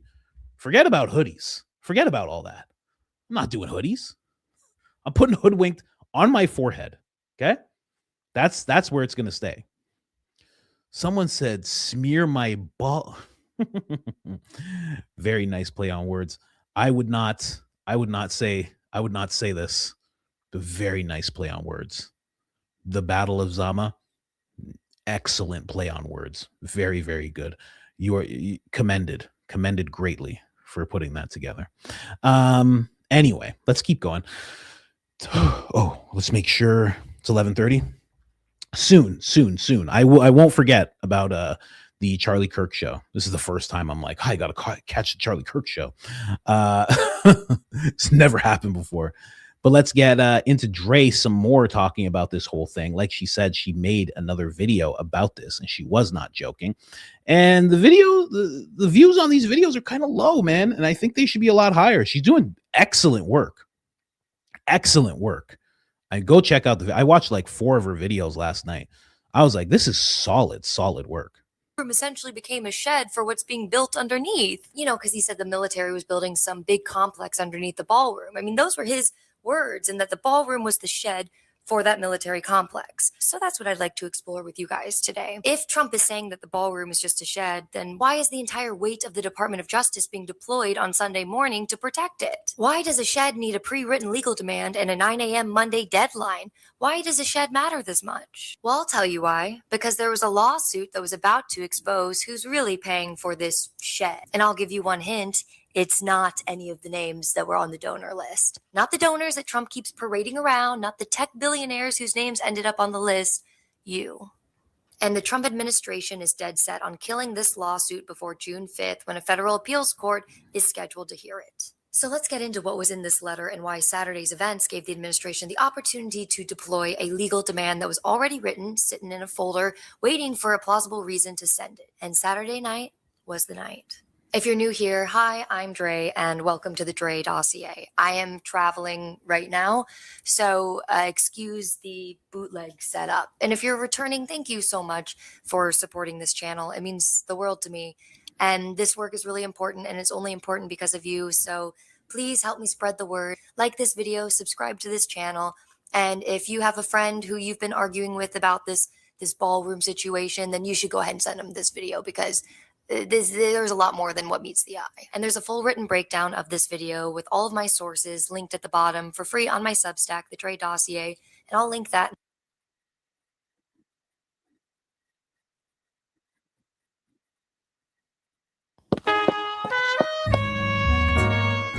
Tell you, solid show, man. She had a little intro here. You know, she's just like Scully, and she's doing some great work. Again, I don't know her, never spoken to her before, but looks like she's doing solid work. That is the channel right there, like I just showed you a second ago, and she's doing some pretty cool stuff. She's touching on some really great things. She's almost like maybe she doesn't like the comparison, but it's almost like a female Ian Carroll type of vibe. Ian's a little more wild. Ian's a wild man. You know what I mean? But in the range of the research that's being touched on, I could make that comparison. Let's keep going. Got handed a $17.4 million no-bid contract to renovate the fountains at Lafayette Park. You know, the historic park directly across from Pennsylvania Avenue and the White House. Now, here's the thing about that contract. See, when the federal government wants something built on public property, the law requires something that's called competitive bidding. This is where multiple companies can bid on the same contract, and the lowest qualified bid wins. And the process more or less exists to keep contractors honest about their prices and to keep federal officials from steering taxpayer money to their preferred companies. Now, this is one of the most basic protections that taxpayers have against being ripped off by their own government. And the Park Service has skipped that process entirely. See, they invoked something called the urgency exemption, a narrow loophole that lets the government bypass competitive bidding when there's an actual emergency. Something like a hurricane damage, where they need to make a decision quickly and they don't have time for the competitive bidding process. And bear in mind, the Park Services use it in less than 1% of contracts. And yet, they're using it for fountains? All of a sudden, fountains are an emergency? Also, there was already a competitive contract in place that could have done the work. In 2014, the Park Service signed a 23-year deal with Siemens to handle exactly this kind of water and energy infrastructure renovation on federal property. Oh, and get this, an independent contractor named Charlie Kirk, who was working under that existing contract, had priced the same fountain renovation at $3.3 million.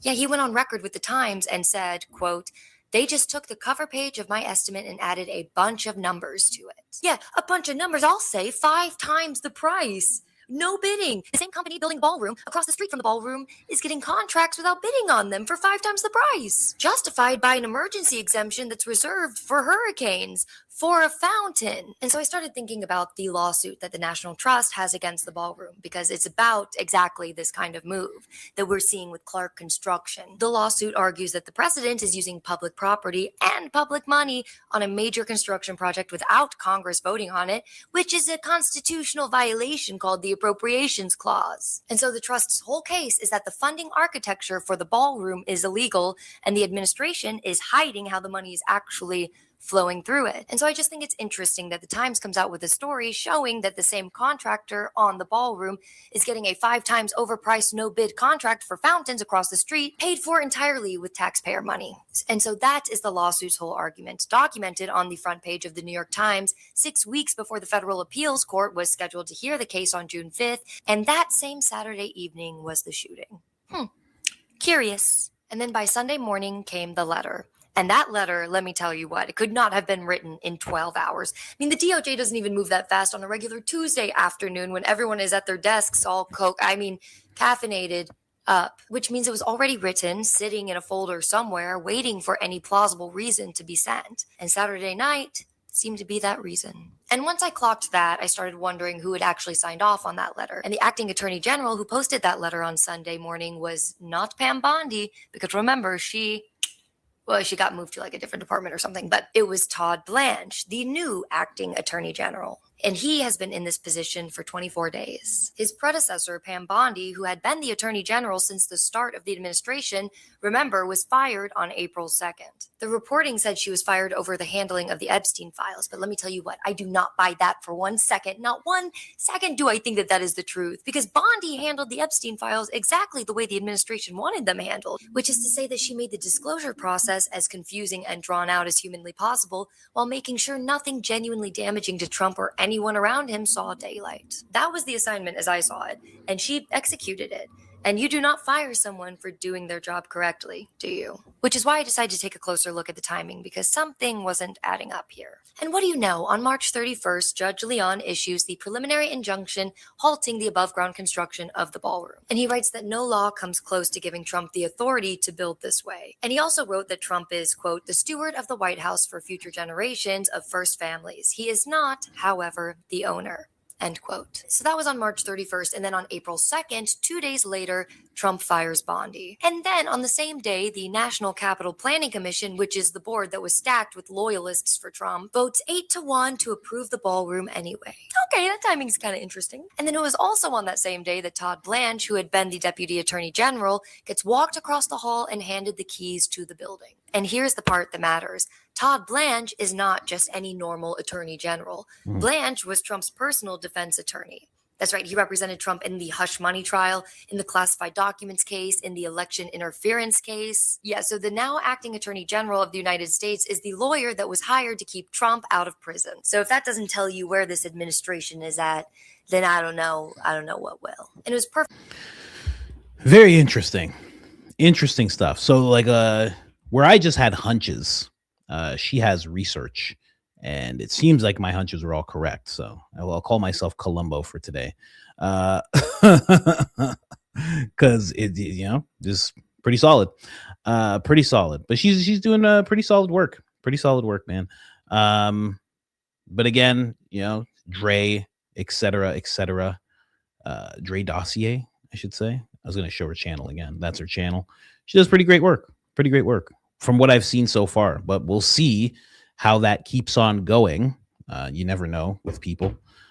They could easily show themselves in a different way out of nowhere. So we will see how she keeps going.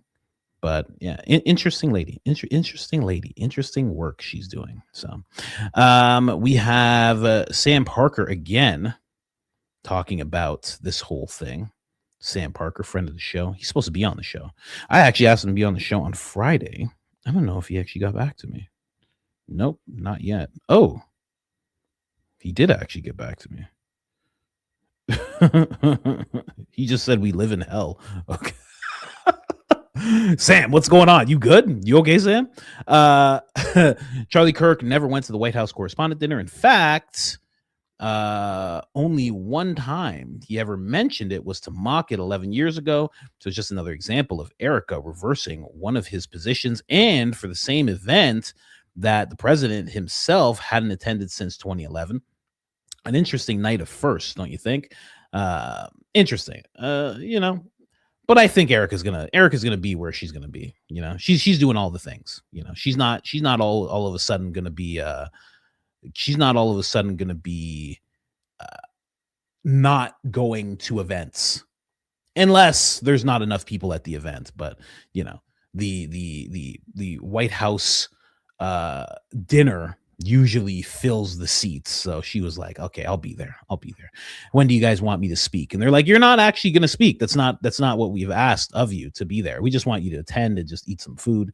And she was like, okay, that's kind of weird. But when do my pyrotechnics start as I walk in? Is this going to be timed, or is there a switch that I have to hit? What do we have to do here?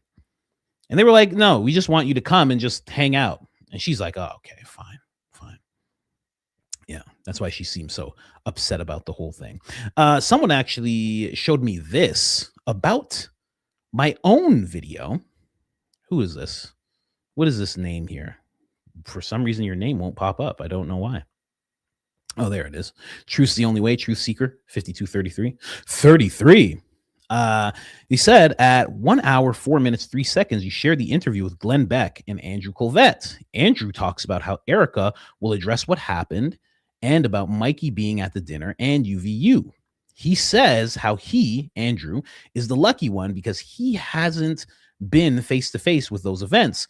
Common sense interprets that as Andrew wasn't present for the dinner or the UVU events, making him the lucky one. Later in the video, you play a clip from the Charlie Kirk show in which Andrew says he was at the dinner. What do you make of this? Now, I didn't realize this. I didn't realize this as I was listening. I know Andrew was there because he literally made a video of himself being there. Okay, so I know that for a fact. He had a video of himself and he was filming himself and he was talking about what happened. So he had to have been there. Saying that he was the lucky one, perhaps what he meant was, hey, I'm the lucky one because I wasn't, where Charlie was. I wasn't at the UVU event. Maybe he's just talking about that one event and being the lucky one. Maybe he's not talking about both events. That's the only thing that I could possibly say about this. I know he was there. I mean, as much as you can know from literally just watching someone make a video and show you that they're there, right?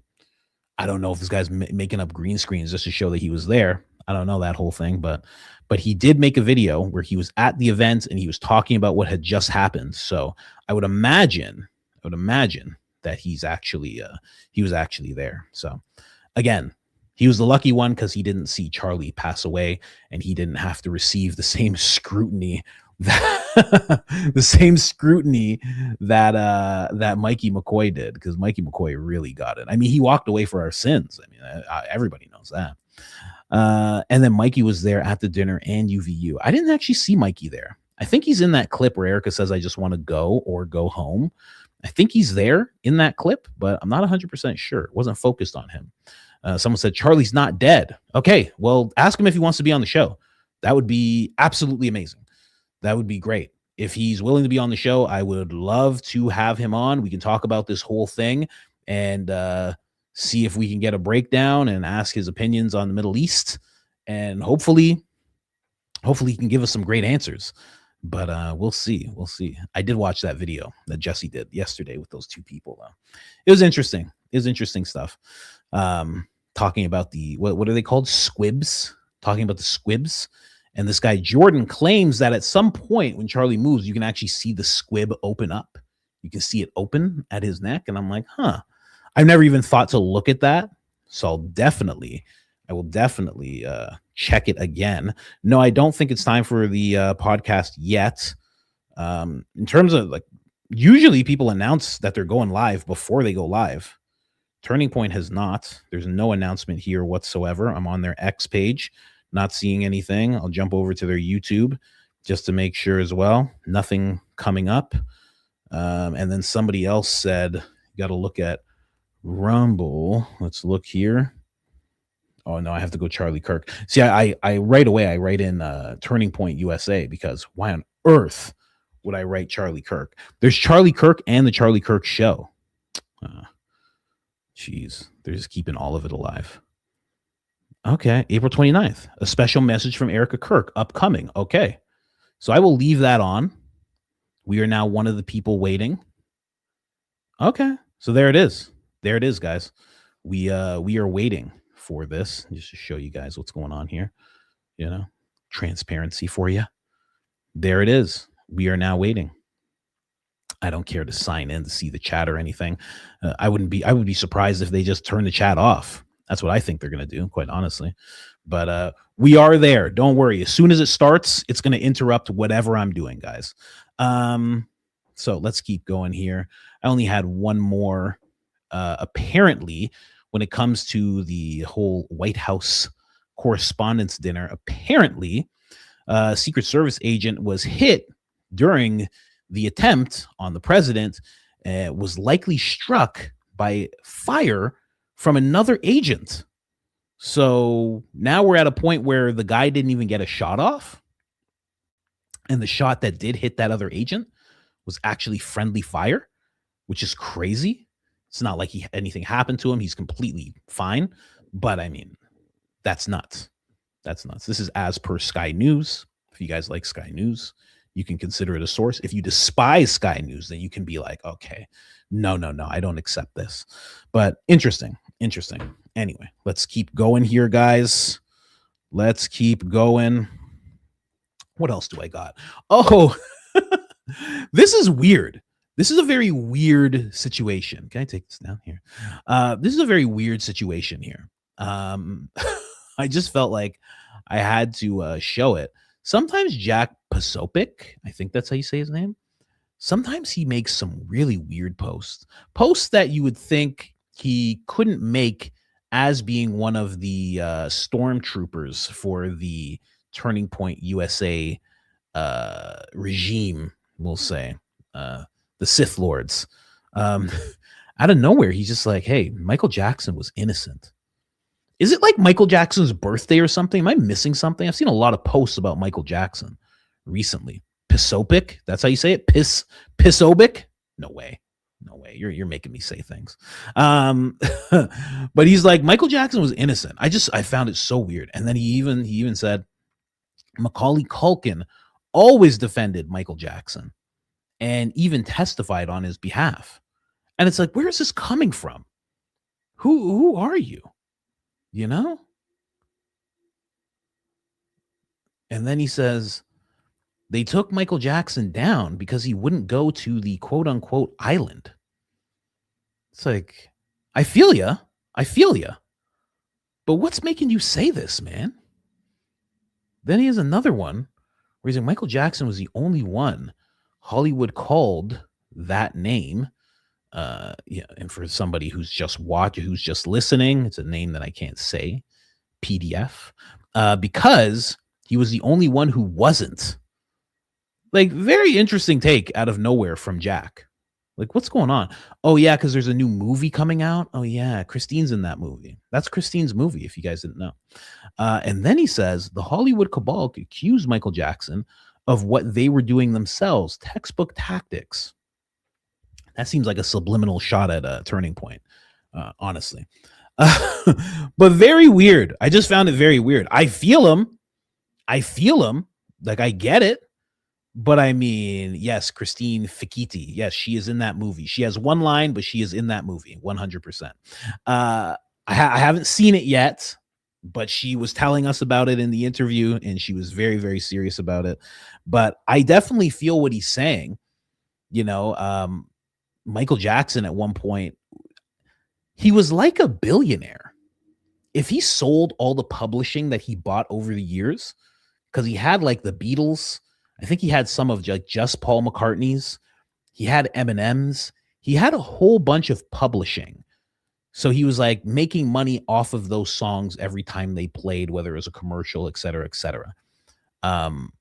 You know, what they do today to all these artists, he was doing to certain people because he was just like, I bought it. And he had enough that if he took all his publishing and just sold it elsewhere, he could have bankrupted Sony. So that's a lot of power to have. And he talked about Sony, and he talked about how Sony's coming to get him, right? It sounded a lot like what was happening with Mr. West. It was very much the same thing. So I don't know. It seems like there was something going on that we weren't as aware of as we were kids, as we were young. For those of you that are older, maybe you knew right away as you were watching it all happen. But he had a lot of power, a lot. And he kept saying that Sony's coming after him, was suing. So Michael's suing for his catalog. Yeah. And he was saying that they were doing things to him, or trying to, because he did good business, and they're mad that he did good business. That's what he kept saying, that he did good business. And because he did good business, they're all coming after him now. And it was very odd. He was calling out people by name, the same way Kanye was. It was very, very odd. Very odd. It's what happened to Justin Bieber. Something very similar happened to Justin. Justin didn't own a bunch of people's publishing, but he did get into a situation where he couldn't have his publishing, or his masters. Then he got it. I think he sold it for like $200 million. He was in a lot of debt. And it seems like it was because he wouldn't attend those little Diddy parties anymore. He wouldn't be dipped in baby oil anymore. It's very odd. It's a whole thing. There's a whole thing with Justin Bieber I could get into. A whole thing about Selena Gomez not being the real Selena Gomez anymore. And there was a time where they broke up and she was offered up, ball style, offered up. And he got on stage and sang a song, and every celebrity in the crowd was crying. And it was because they knew what had happened between him and Selena and that she was actually gone and being replaced. It's a whole weird story. But getting back to Michael Jackson, people, see somebody even right here saying he was very framed. Like, that's what a lot of people thought. I mean, when I was a kid, what do I know when I'm a kid? But, because that's when all that stuff was playing out. But I mean, I don't know, man. It's a very weird thing. And more and more people are kind of jumping on that train of him being framed. Whereas it wasn't like that at first. The public narrative was not that. There was a lot of people that loved him so much that they were just like, there's no way. There's absolutely no way.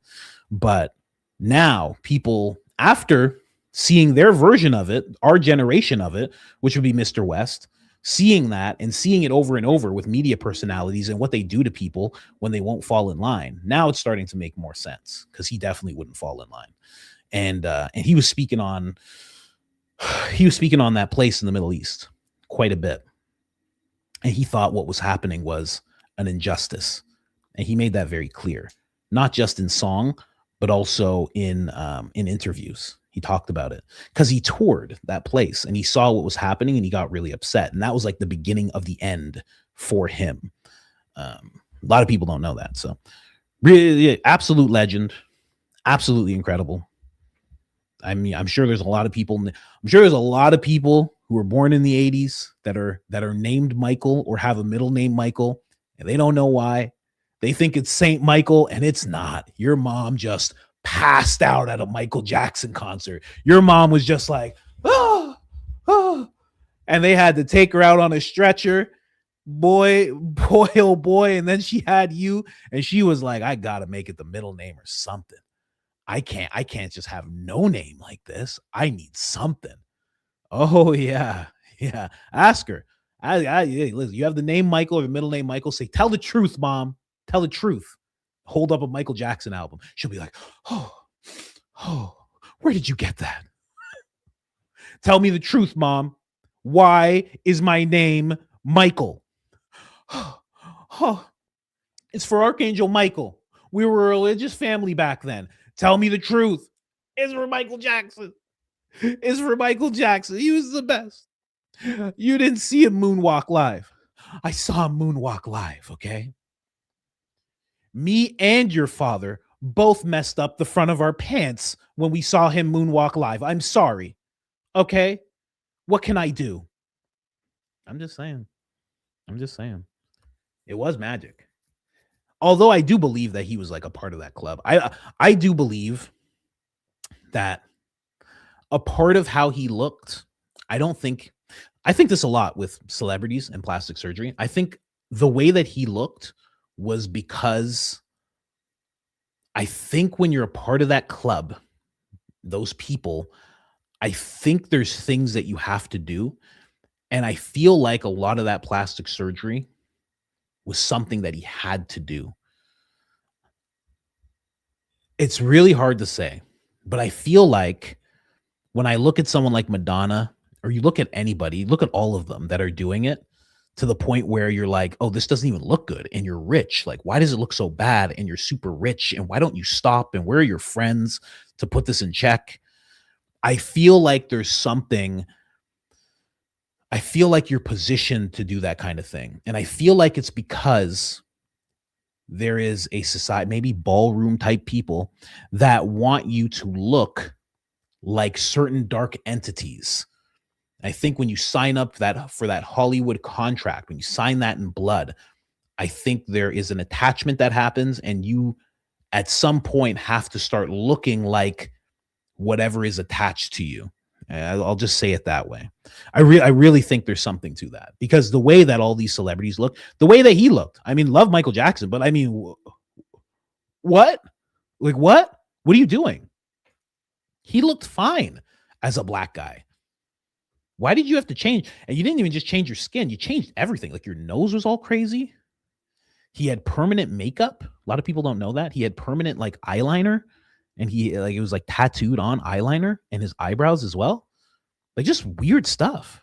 It didn't make sense. And when you look at a lot of these people in Hollywood, it doesn't make sense.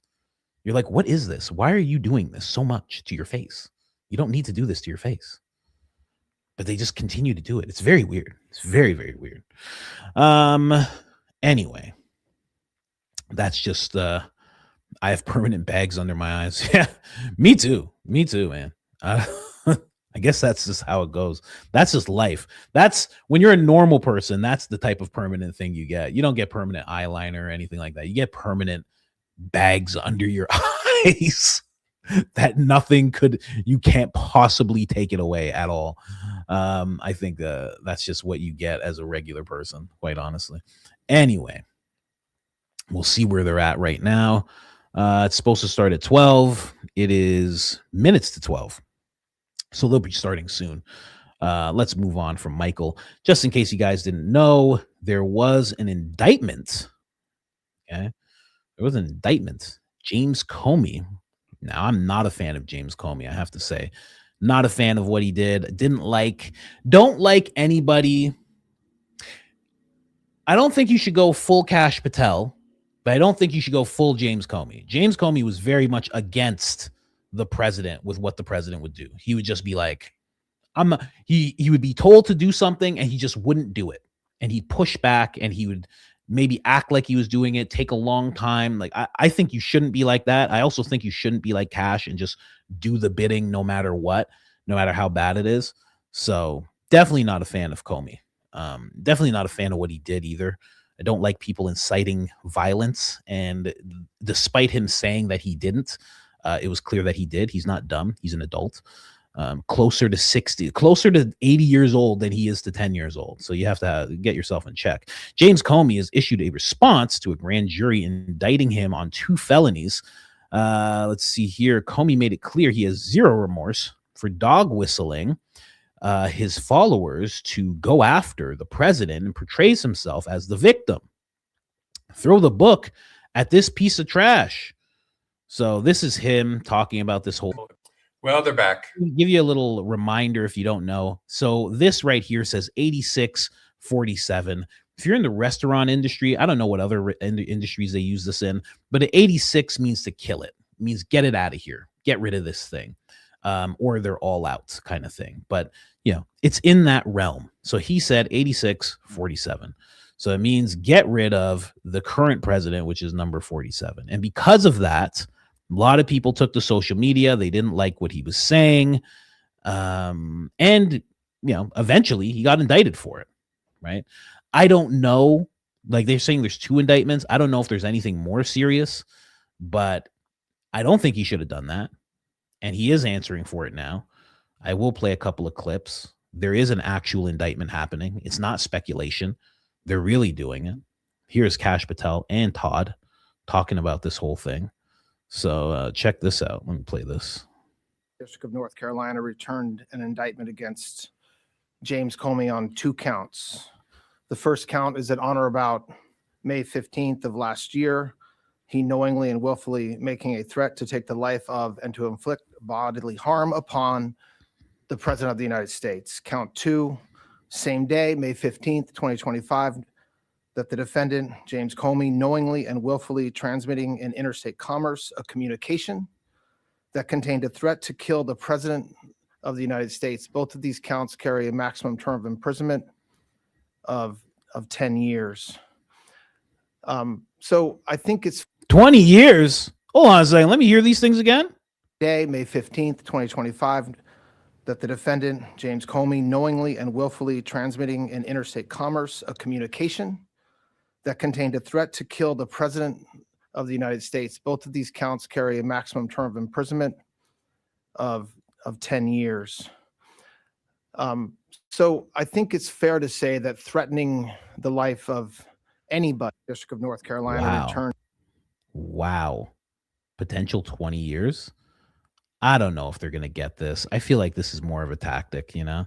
Kash Patel announces the indictment of the former director of the Bureau for allegedly threatening to off the prez based on the 8647. Let's hear. For 2 felony counts. As you heard from the Attorney General, the U.S. Attorney, former FBI Director James Comey has now been indicted for 2 felony counts. While many of you may read this indictment and view this matter as a simple investigation, it is the farthest thing from that. Every single investigation this FBI and our partners at the Department of Justice undertake, especially those that involve the threats to harm or hurt or even kill individuals, whether they hold public office or civilians in our country, are met with the same measure of investigative prowess and tools and personnel in partnership with the Department of Justice as anyone else. As the U.S. Attorney indicated, James Comey will be afforded every matter of due process under the United States Constitution. And as the Attorney General indicated, this has been a case that's been investigated over the past 9, 10, 11 months. These cases take time. Our investigators work methodically. They are career agents, career prosecutors who work these matters. They call the balls and strikes in the field as they see fit, pursuant to the facts of the case and the law. They took that information and made a presentment to a grand jury, a jury of peers in the district in which the alleged crime took place. And that grand jury spoke, and that grand jury returned a 2-count indictment against James Comey. Interesting. Very, very interesting. So I for one, I would prefer that you just do the files.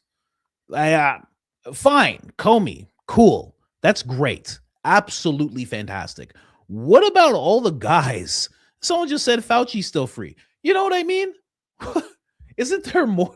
Aren't there more? Like, you're trying to give something to the people who are like still like ravenously supporting, you know, the Bureau and everything they've done and the handling of files and documents and everything like that. They're trying to give them something, but this isn't it. Go find someone that was in the documents and do this. Why can't they do this? This is the craziest thing. Oh man, can someone from the files be arrested? And they're like, oh, you know what? We're going to get to that in a second. But how about James Comey for what he did with the seashells? I don't like what he did with the seashells, guys. But I just feel like something else needs to be going on here. There's many other people. What's going on? So many other people. There's 3 million. Wasn't it 3 million files released?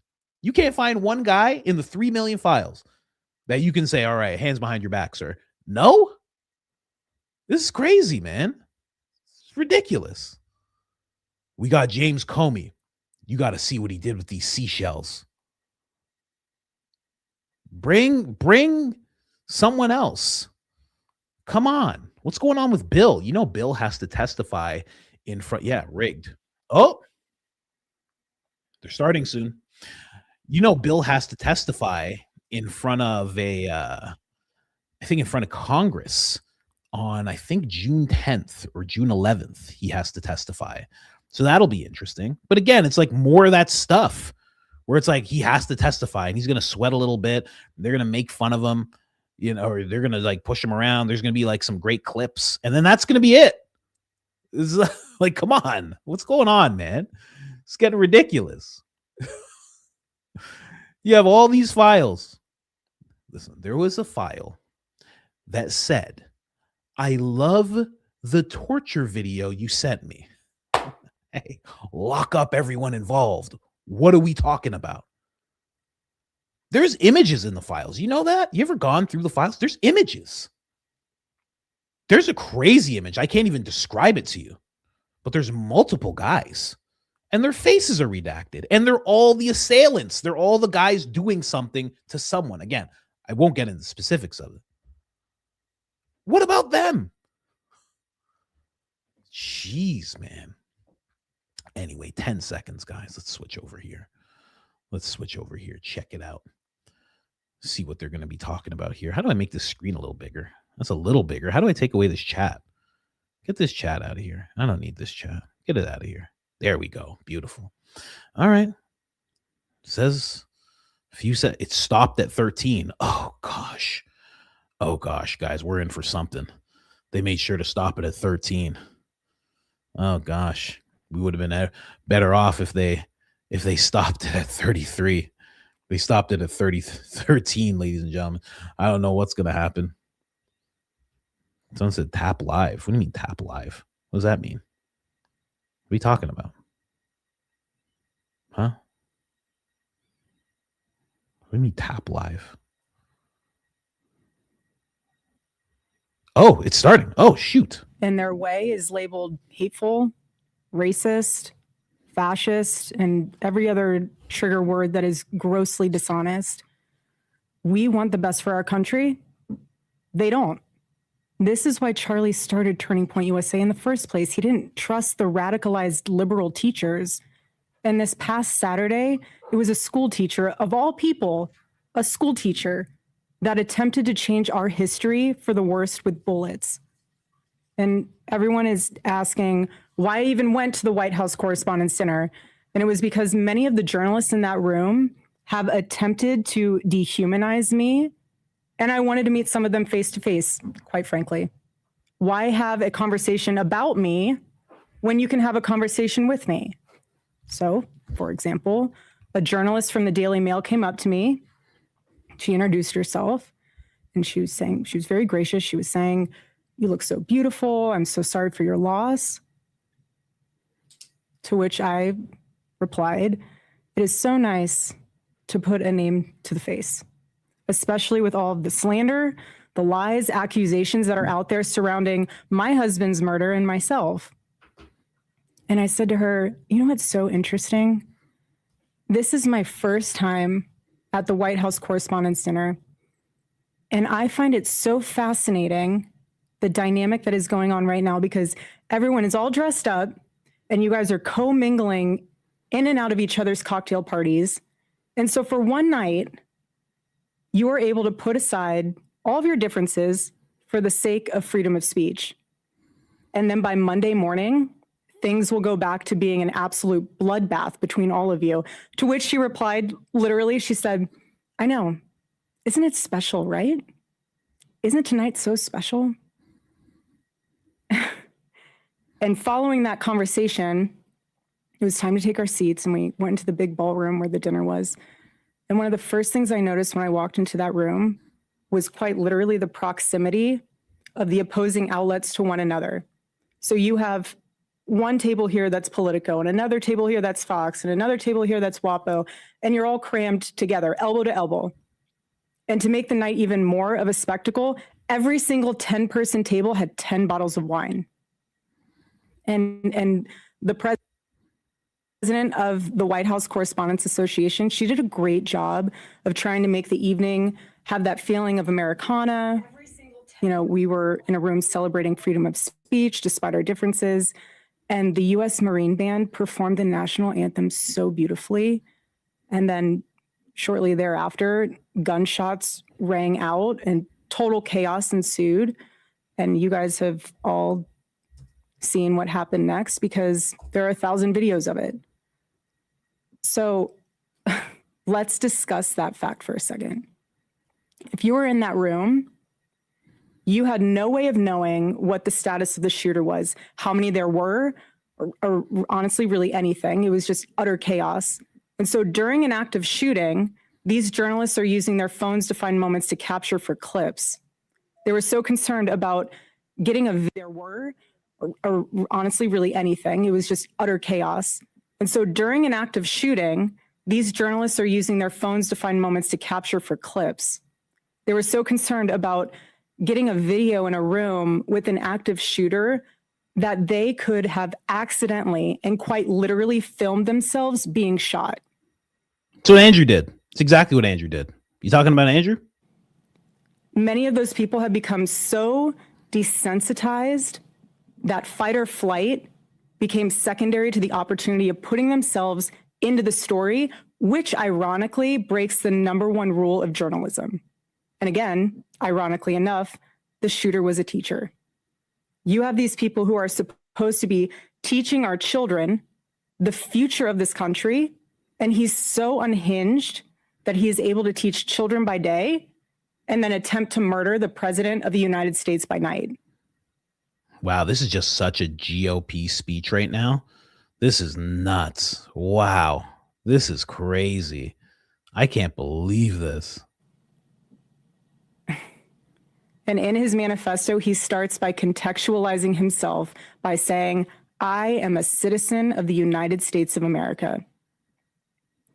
And while we may have big problems with illegal immigration in this country, I have to tell you, we have an even bigger problem when it comes to the systemic indoctrination and radicalization of our own citizens. This is what got my husband killed. Wow, I can't believe this. I can't believe this is how this is being used. I can't believe it.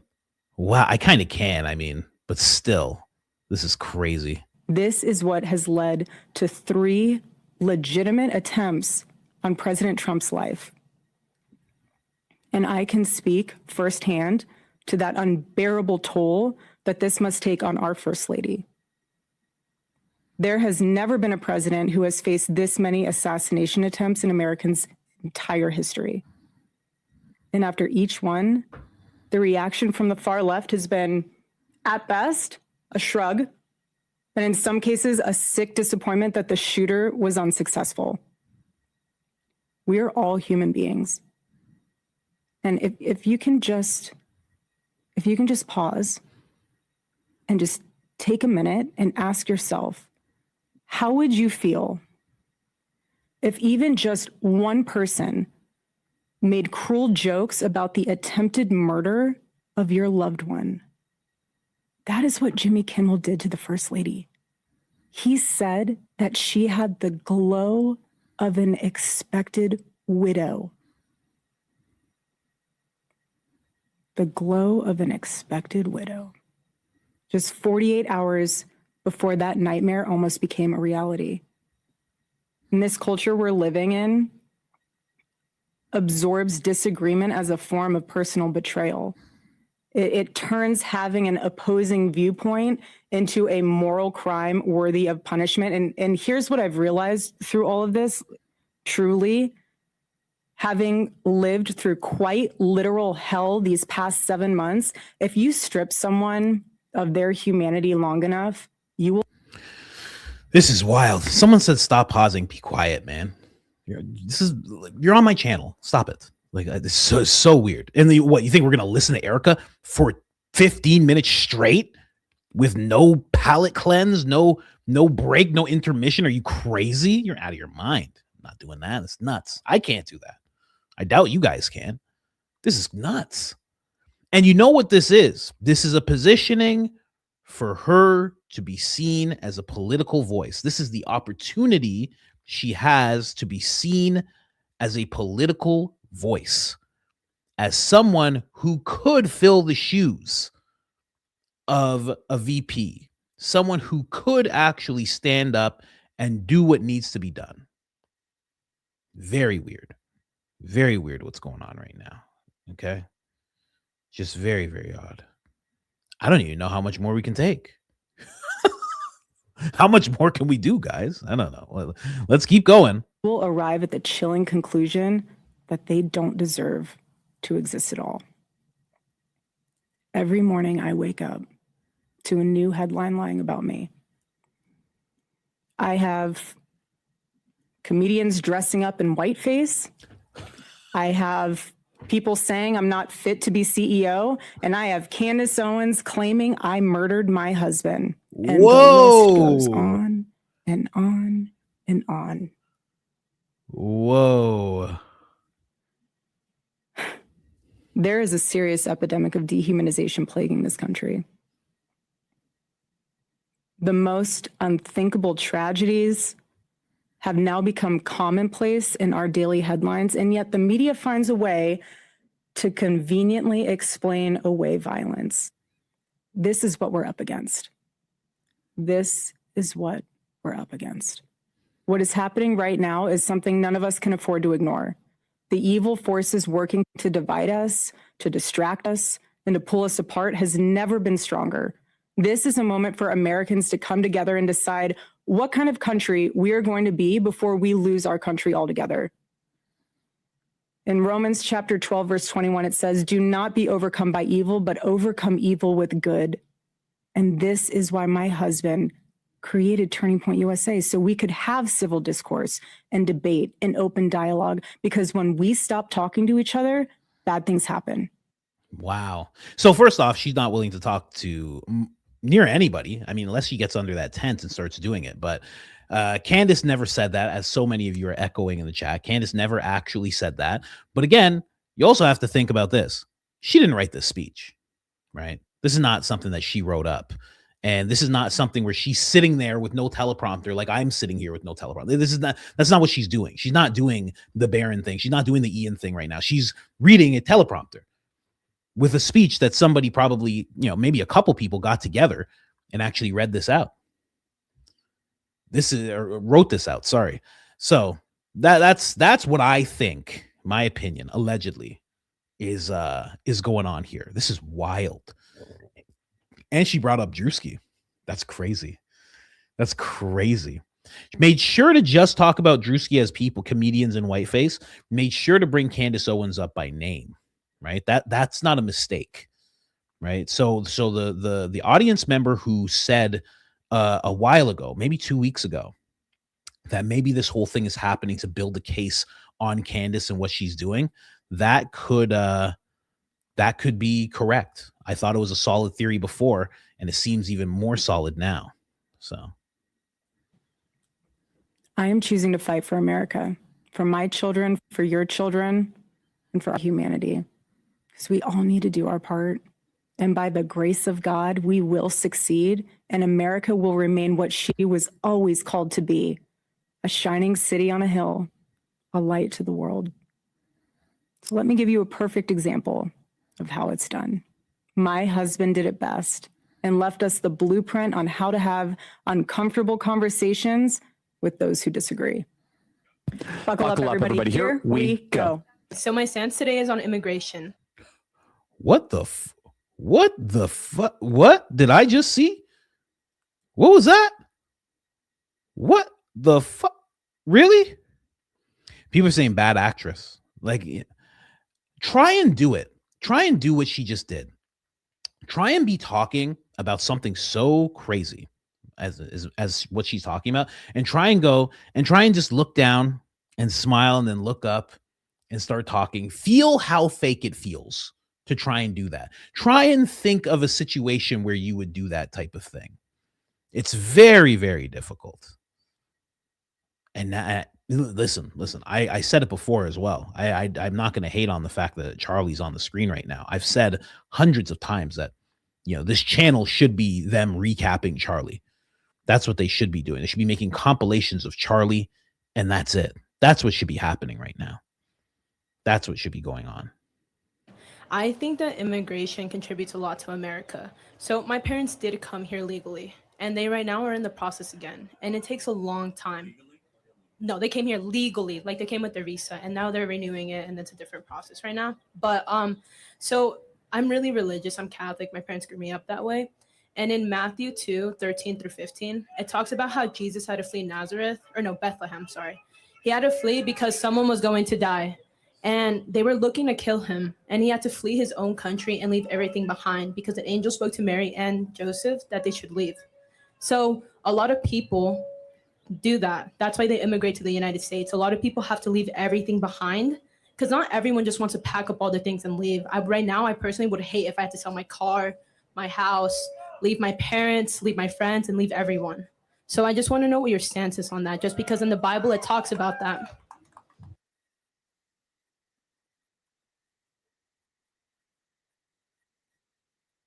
I actually have to pause it just to show you.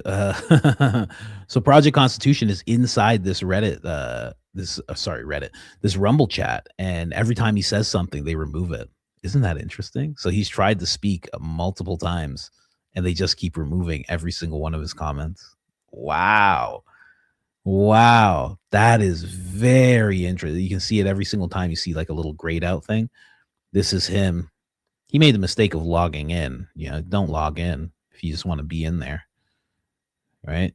So he has like at least 10 comments here, and they made sure to remove every single one of them. Wow, That is wild. Very interesting. Very interesting stuff. But I don't want to interrupt Charlie. It's been a long time since I've heard some Charlie talk about something like this. Here, let's go a little bit.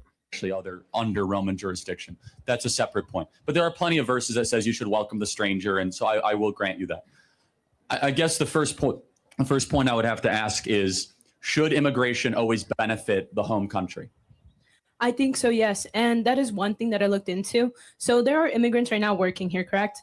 And they get some of their paycheck cut off, right? Because of Social Security and all those benefits. But they don't get those benefits because they're illegal So do you immigrants. mean legal or illegal immigrants? That distinction is very important. Illegal. They don't get those Right. benefits. So And let's just be clear. If they have a Social Security number, how'd they get that? the right way. They stole it. You don't get a Social Security number as an illegal, period. It does not happen. They And- stole it. Okay. So that's an act of theft. And So they not- stole an American Social Security number to be able to work here, which drives down wages, which drives down opportunity costs. But even beyond that, we just have to look at their action.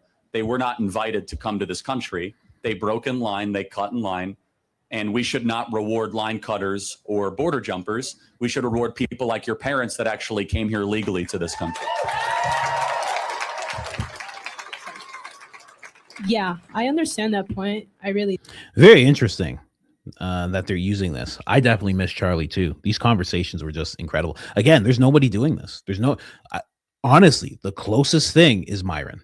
That is the closest thing that we have to somebody actually doing this. And he keeps saying, even when because I watch his little debates that he does and everything, and he says, you guys got rid of Charlie and now you got me. And it's funny because a little off topic, but that's what Tupac said. Tupac said, if you guys off me, he goes, the next people that will come will be so much like a caricature. They will be so bad. They will be so evil. They will be so destructive that you will be begging for someone like me to come back. That's what he said. And he's right. Like, if you look at it, hip hop today, if you look at the music industry in general today, it's like, ugh, it's crazy now. But yeah, I don't know, man. Does Erica even come back on this? I think, I don't think so. I think this is it. Does it end with just Charlie? $0, and they have benefited so much to the country. Let's see. The egg is that during When new DNA is formed. when new DNA is formed. So the egg by itself, you don't think I'm just checking. I just want to double check, see if it like updates. So this is it. the egg by itself, you don't think is anything. Sorry? The egg of a woman by itself, do you think it's Well, anything? it's something, but it's not a life. Correct. Okay, that's okay. So Okay. So basically it's just this afterwards. So she said all that. Then she says exact unison with Charlie. Let's get into this. Which they both stole from me. And joking. But and then she says that, and then it's just Charlie being played. That is something else, man. That is something else. Unbelievable. Well, there you have it, guys. Wanted to make sure I saw this. Little anticlimactic, quite honestly. I thought the fact that she mentioned Candace and Drewski and everything, that's pretty big, but so she just wasted airtime. Yeah, kinda. But again, like I said before, Turning Point has become like the GOP 2.0. That's exactly what Charlie didn't want. He didn't want it to be like the GOP. He wanted it to be bigger, and he wanted it to be better, and he wanted it to be actually having the young people's voices heard. And now they're not doing that, because let me tell you something. This could easily just be her. She could easily just be doing this with someone along her side, Andrew, whoever, Blake, she could easily just have done this. But instead they're sending in Charlie, because that's the spirit. Damn, somebody said it here. Let me see here. Who said this? Someone said, I can't wait for Candace. Oh yeah. There's no way. If Candace comes back today, there's no way she doesn't talk about this. There is zero chance, ladies and gentlemen. She will be she will be absolutely going in. Okay.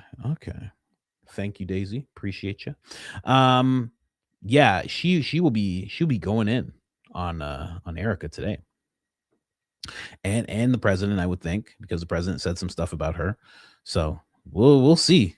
We'll definitely see what happens. Honestly, really weird, really weird stuff. So I don't know how this is going to end. I don't know how long this live stream is going to go, but I doubt that it's going to switch back to Erica after this. Just putting it out there. I don't think that's what we're going to see happen. So yeah, sucks, but you know, what do you expect? Did you expect something like really intense, really groundbreaking from Erica? If you did, you know, you haven't been watching, you haven't been watching her all that closely, but you know, whatever. Anyway, just wanted to show you guys that. Obviously, let's get into the coffees. Let's get into the supers. I think that's what we need to do right now. Where is the coffee tab? Where is my coffee tab? And I'm going to keep this up. I'm going to keep on one screen. I'm going to make sure to keep Charlie up just in case it does switch back to Erica, but I highly doubt that it's going to switch back to Erica, honestly. So that's what we waited for. That's what we waited for. Let's do the super. Let's do the coffee first. Let's do the coffee first, guys. Let's jump in here. Let's get some coffee on the screen real quick. What's going on? Coffee. What happens if I go like this? Okay, it just moves me like that. Actually, that's pretty good. That's usually what I have going on. I'll just keep it like this. So let's jump in here. Someone, 3 coffees. Thank you very much. Appreciate you. I should just make sure to just upload again, just in case. 3 coffees here. Thank you so much. Letty Fun. They say it's my birthday and Candace is too. Should I keep singing the whole thing or do you just want me to sing that part? Long listener, first time commenter, and I love the show. Congrats on your growing family all the way from Corpus Christi, Texas, home of my neighbor down the street, Selena, bitty bomb. I know black papi nunca. Thank you very much. Appreciate that. Any opportunity I get to sing, you know, because your boy has some pipes on him. I'm just saying. Rob O'Neill is military. They aren't trained to ask questions. My husband is military, and anytime I show him Candace or coach content, he resists any narrative. He doesn't want to accept it. It's weird. I think it's great that Rob is speaking up now. Congratulations on your growing family. Crisis King indeed. And I know. My dad was in the Air Force. And he was a pretty squared away guy. I mean, he didn't do right by me per se, but he was pretty pretty orderly person from what I could see. My brother often tells me that I remind him of him because I don't speed when I'm in a car. I don't take dangerous risks. I'm not cutting people off, and I'm not getting into road rage situations if someone cuts me off. I kind of and I like plausible deniability. I don't like I've had creators come to me and be like, can I tell you some information that is just crazy that's keeping me up at night? And I'm like, oh, no, you don't have to tell me that. No, make a video about it. And after you make the video, I'll cover it, but you don't have to just tell me and just make me one of the people who know the thing that I'm not supposed to know. Apparently my dad was quite like that as well. So learned something from him without even being around him. Isn't that weird with parents? You can be like them without even knowing certain things about them. Bob Wiley, but yes, I mean, you know, that is how your husband is, and that's how he's going to be. They don't ask a lot of questions, you know, or if they do, what usually happens, especially with stuff like this, if they do ask questions, they'll ask questions amongst each other and they'll handle it in-house. That's usually what they do. And then it's kind of frowned upon if you like bring things publicly, because it's like you didn't have to do that type of thing. That's why David Goggins is seen as like, you know, he's accepted by a lot of people in the military community, but there's some people who don't like what he's done because he outed some of the things that were done to him while he was doing buds and getting trained to be a Navy SEAL. He outed a lot. That's why you never see him and Jocko together, if you even know those names. Bobby Wiley, dossier is dossier. A lot of singing today in the coffees. Let's go here. Make sure. Actually, let me just refresh because I know one just popped up. I saw it on my phone here. Big Goy Paloy. Coach, have you seen Kim Iverson's episode on YouTube for the time travel assailant with that AI thing and the White House incident? No, I have not. I have not checked out Kim Iverson. I haven't checked her out in a while, actually. I should. Definitely should. What's going on here? Why does it keep making me do that? Come on. All right, here we go. What is that? Ephesians? Rule over us. From Hollyweird to the White House. Funny how the theater kids got picked on when I was growing up, and now they're the ones that seem to be controlling our lives. Interesting. That was Canada for a while. Canada's Trudeau was a straight up a drama teacher. It was crazy. Bertino, get that evil off your name. I'm kidding. Go do what you do, Bertino. 666 are here. Coach, I listen every day. Before a few months ago, I was watching Ian Carroll and he turned me on to you. He and you are not controlled opposition. Thank you very much. Appreciate that. I'm definitely not controlled by anybody. I would hope to be making way more money if I was, you know. You know what I mean? Like, if anybody's doing it for like 7,000 a post, it's like, bro, are you crazy? You gotta like what? You got to go Rogan level, right? You got to go for the 200 million, right? And then you have the bureau director on, and he's lying to your face, and you're like, okay, all right. That's 5:30 West Coast. We love your humor in NorCal. Really? Come visit our music festival. You're super loved around here. That's amazing. I have been thinking about doing that. That is the first stop I want to make. Oddly enough, as scared as I am of the West Coast and the things that go on there, that is the first stop, because oddly enough, Los Angeles, California, West Coast is where I have the most viewership out of any other place. It's pretty crazy. Kylie, is that how you say that? 3 coffees. Thanks you very much. You should say something next time. Laura Ann, you should ask Gary if he met Tyler for the big steak dinner. I should ask him about that. You know, I wonder if he'd tell me. Third Eye Prophet on everything. He'd probably tell me by accident. Be like, oh, wait. I shouldn't have told you that. Hold on. Oh, Mr. Wachuka's going to kill me. Third Eye Prophet on everything. Heard you talk about butt experiences with meditation, which was weird to me, as I had never had a bad experience on my spiritual journey in meditation. I think I was blessed in a way because I always had discernment. But if you meditate or dive into spirituality, you can't go straight into higher realms. This is true. I think the chakra system is the best understanding for this. I know about the chakra system. I tend to, especially back then, I tend to operate a lot in the third eye and the crown. Those are usually the most open. And once those are really open, that's when things can come at you, because you're literally opening up that, I don't know, that veil, you know, you're like breaking a hole in the veil there. You have to build your foundation. So once you start getting into telepathic level, you can block demons and negative spirits.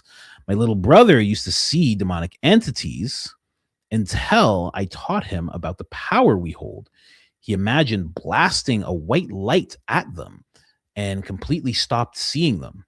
I think we have been lied to about our powers. I think God has given us power abilities to heal ourselves, see the future events, and see through lies. That is true.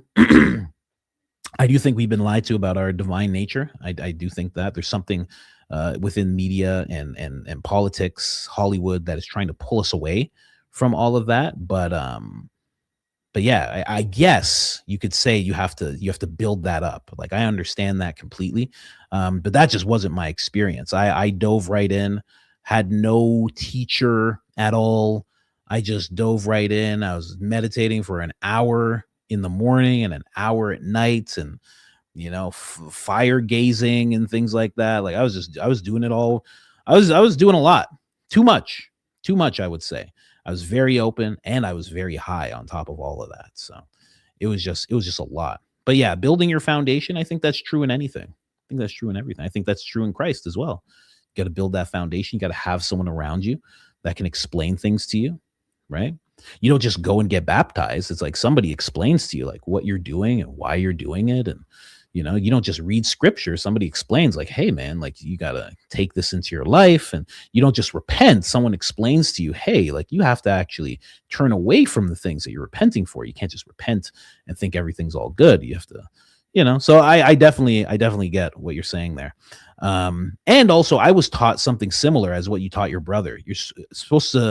I was taught that you're supposed to picture a white light all around you that is also spinning at the same time. And the person who told me that is like, oh, and then things can't attach to you. They can't attach to you if you have that visualization going on. But, you know, it's, you gotta make sure that you know what you're doing, quite honestly. Yeah, I wouldn't play around with it, even if I was building a foundation or anything now. I have an understanding now, and I'm still not playing around with it. I'm done with that stuff. In my mom era, very behind on today's episode. Just wanted to just watched you go through the French guy's video about the card game symbolism. This is stuff I try to explain to my husband, and he thinks I'm insane me explaining there's a card game about Pepe the Frog, but is really about the president and the president's building, Solomon's Temple, underneath the ballroom. Saying all that to a person who doesn't know about that, yeah, you're nuts. And this guy who tried to take out the prez has been known and predicted, and they all worship Mars or something. Yeah, that's a tough sell. You say it just like that, just all at once like that. That's a very tough sell. That's a hard one. You gotta ease them into this kind of thing, you know, one thing at a time. You know, you can't just put all that just right in front of them. That's too much. Hey coach, there wasn't any service in the room, but Andrew K also said his phone had started blowing up right after. Yeah, I noticed that. And this person's talking about when Andrew was at the dinner. He did make a video, which was, he made a video just like Erica was talking about, like, kind of gross according to Erica, but he made a video, and then he also said his phone was just blowing up. And then he also said there's no reception. So yeah, there you go. Still just Charlie on the screen, guys. They're still just doing Charlie. That seems to be the whole thing. I can even switch over to Rumble here. Yep, it's just Charlie. That's just, yeah, they're just running with Charlie right now. Yeah, whatever. They can't complain about that, you know. I think they should have been playing Charlie the whole time. That's what that show should be. But yeah, very odd what Andrew was saying. Then we have, what is this? Is this Zombie? Oh, Zombie. There you go. When I had SP, when it started, the time I'm speaking about, I didn't know my body shut off. I was 100% lucid, bit by an entity / demon. This is a true story, and I don't care if no one believes me. I hope you do at least. And then this is the thing on Reddit. They said, well, I don't post links. Send me a screenshot of it or something, or just tell me how to find it. Where is it? Paranormal? Let me know who you are on Reddit, Paranormal, and I'll find it. But yeah, very interesting. I do believe stuff like that. I do. I think that is 100% possible. I think this happens more often to people than they realize, and we kind of shoo it off as just your imagination. But I think it's very, very real. I think God is very, very real, and I think evil is also very, very real. I think angels are real. I think demons are real. So yeah, I believe you. I definitely believe you. Facts. Okay, so this is basically just the same stuff from yesterday. We'll check and see if there's any update at all. Somebody, Letitia, shots have been fired. Erica shouldn't have said her name. She's done. Well, I don't know if she's done, but I know Candace is going to be pretty upset with the call out. That's just my thinking. I'm thinking Erica gets a nice 20-minute segment on today's podcast if she goes live. Hey, coach, I love your humor. When I'm having a bad day, I tune into your lives. It always cheers me up. God bless you and your family, Joel. Thank you so much. Really, really appreciate that. Or Joel, I think that's how you say that. Echoes of 1984. Greetings from the UK. Love your show. Congrats on the growing family. My 10-year-old daughter loves the shows too, the memes specifically, and calls you the American KSI. That is absolutely hilarious. That is hilarious. And a compliment coming from a younger person. A big compliment coming from a younger person. Just so you guys can see who KSI is. He's this gentleman with a very large forehead. This is who she thinks I look like. Okay. Or this is who she thinks I am. Okay. All right, fine. All of this is forehead. From the bottom of the bandana all the way to the top of the bandana, it's all forehead. I mean, this guy's forehead is huge. Coach KSI. I mean, that is so funny. But it's a coming from a younger person, that's a compliment because they love KSI. So thank you very much. You know, and that's also why the no swearing, guys. Some people are watching it with their 10-year-old. You know, I used to have so many people get so mad about the not swearing or bleeping out swear words and stuff. Man, it's like, you got to do it. Someone's sitting with their kid. They don't want an awkward moment. I get it. Anyway, those are the coffees. If more roll in, of course, I will read them. Thank you so much for those. Coach KSI here, as you guys know. Let's go here. Let's jump over to the supers real quick. Let's do a big screen. Here we go. Never trust anyone with a nose ring or blue hair. Destiny. I used to have a nose ring. You know that? I got a nose ring because my mom had a nose ring. My mom has a nose ring. And I got it as like a tribute to her. But then I got a job and it was like in like a factory or something. It was like baking. So they couldn't have people with nose rings. So I took it out and it was too much to just put in and put out. So I just kept it out. But otherwise, you'd see me here with a nose ring. Yeah, how crazy is that? It was like a little stud. It wasn't like a little bull thing or anything. Like it wasn't like a hoop. It was like a little stud, and it was just the same color as my mom's. That's so funny. Watermelons are delicious. They certainly are. Coach, just want to say I'm proud of you. I know you grew up without a dad, yet still out there killing it as a dad yourself after overcoming addiction and now providing for your family, rooting for you. Thank you so much. It is a big thing.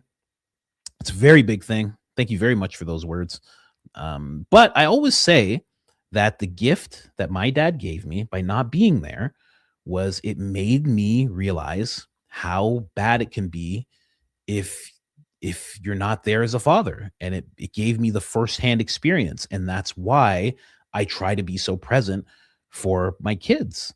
And I don't know if I would be this devoted of a father if it wasn't for what my father did. So, you know, as much as we don't like to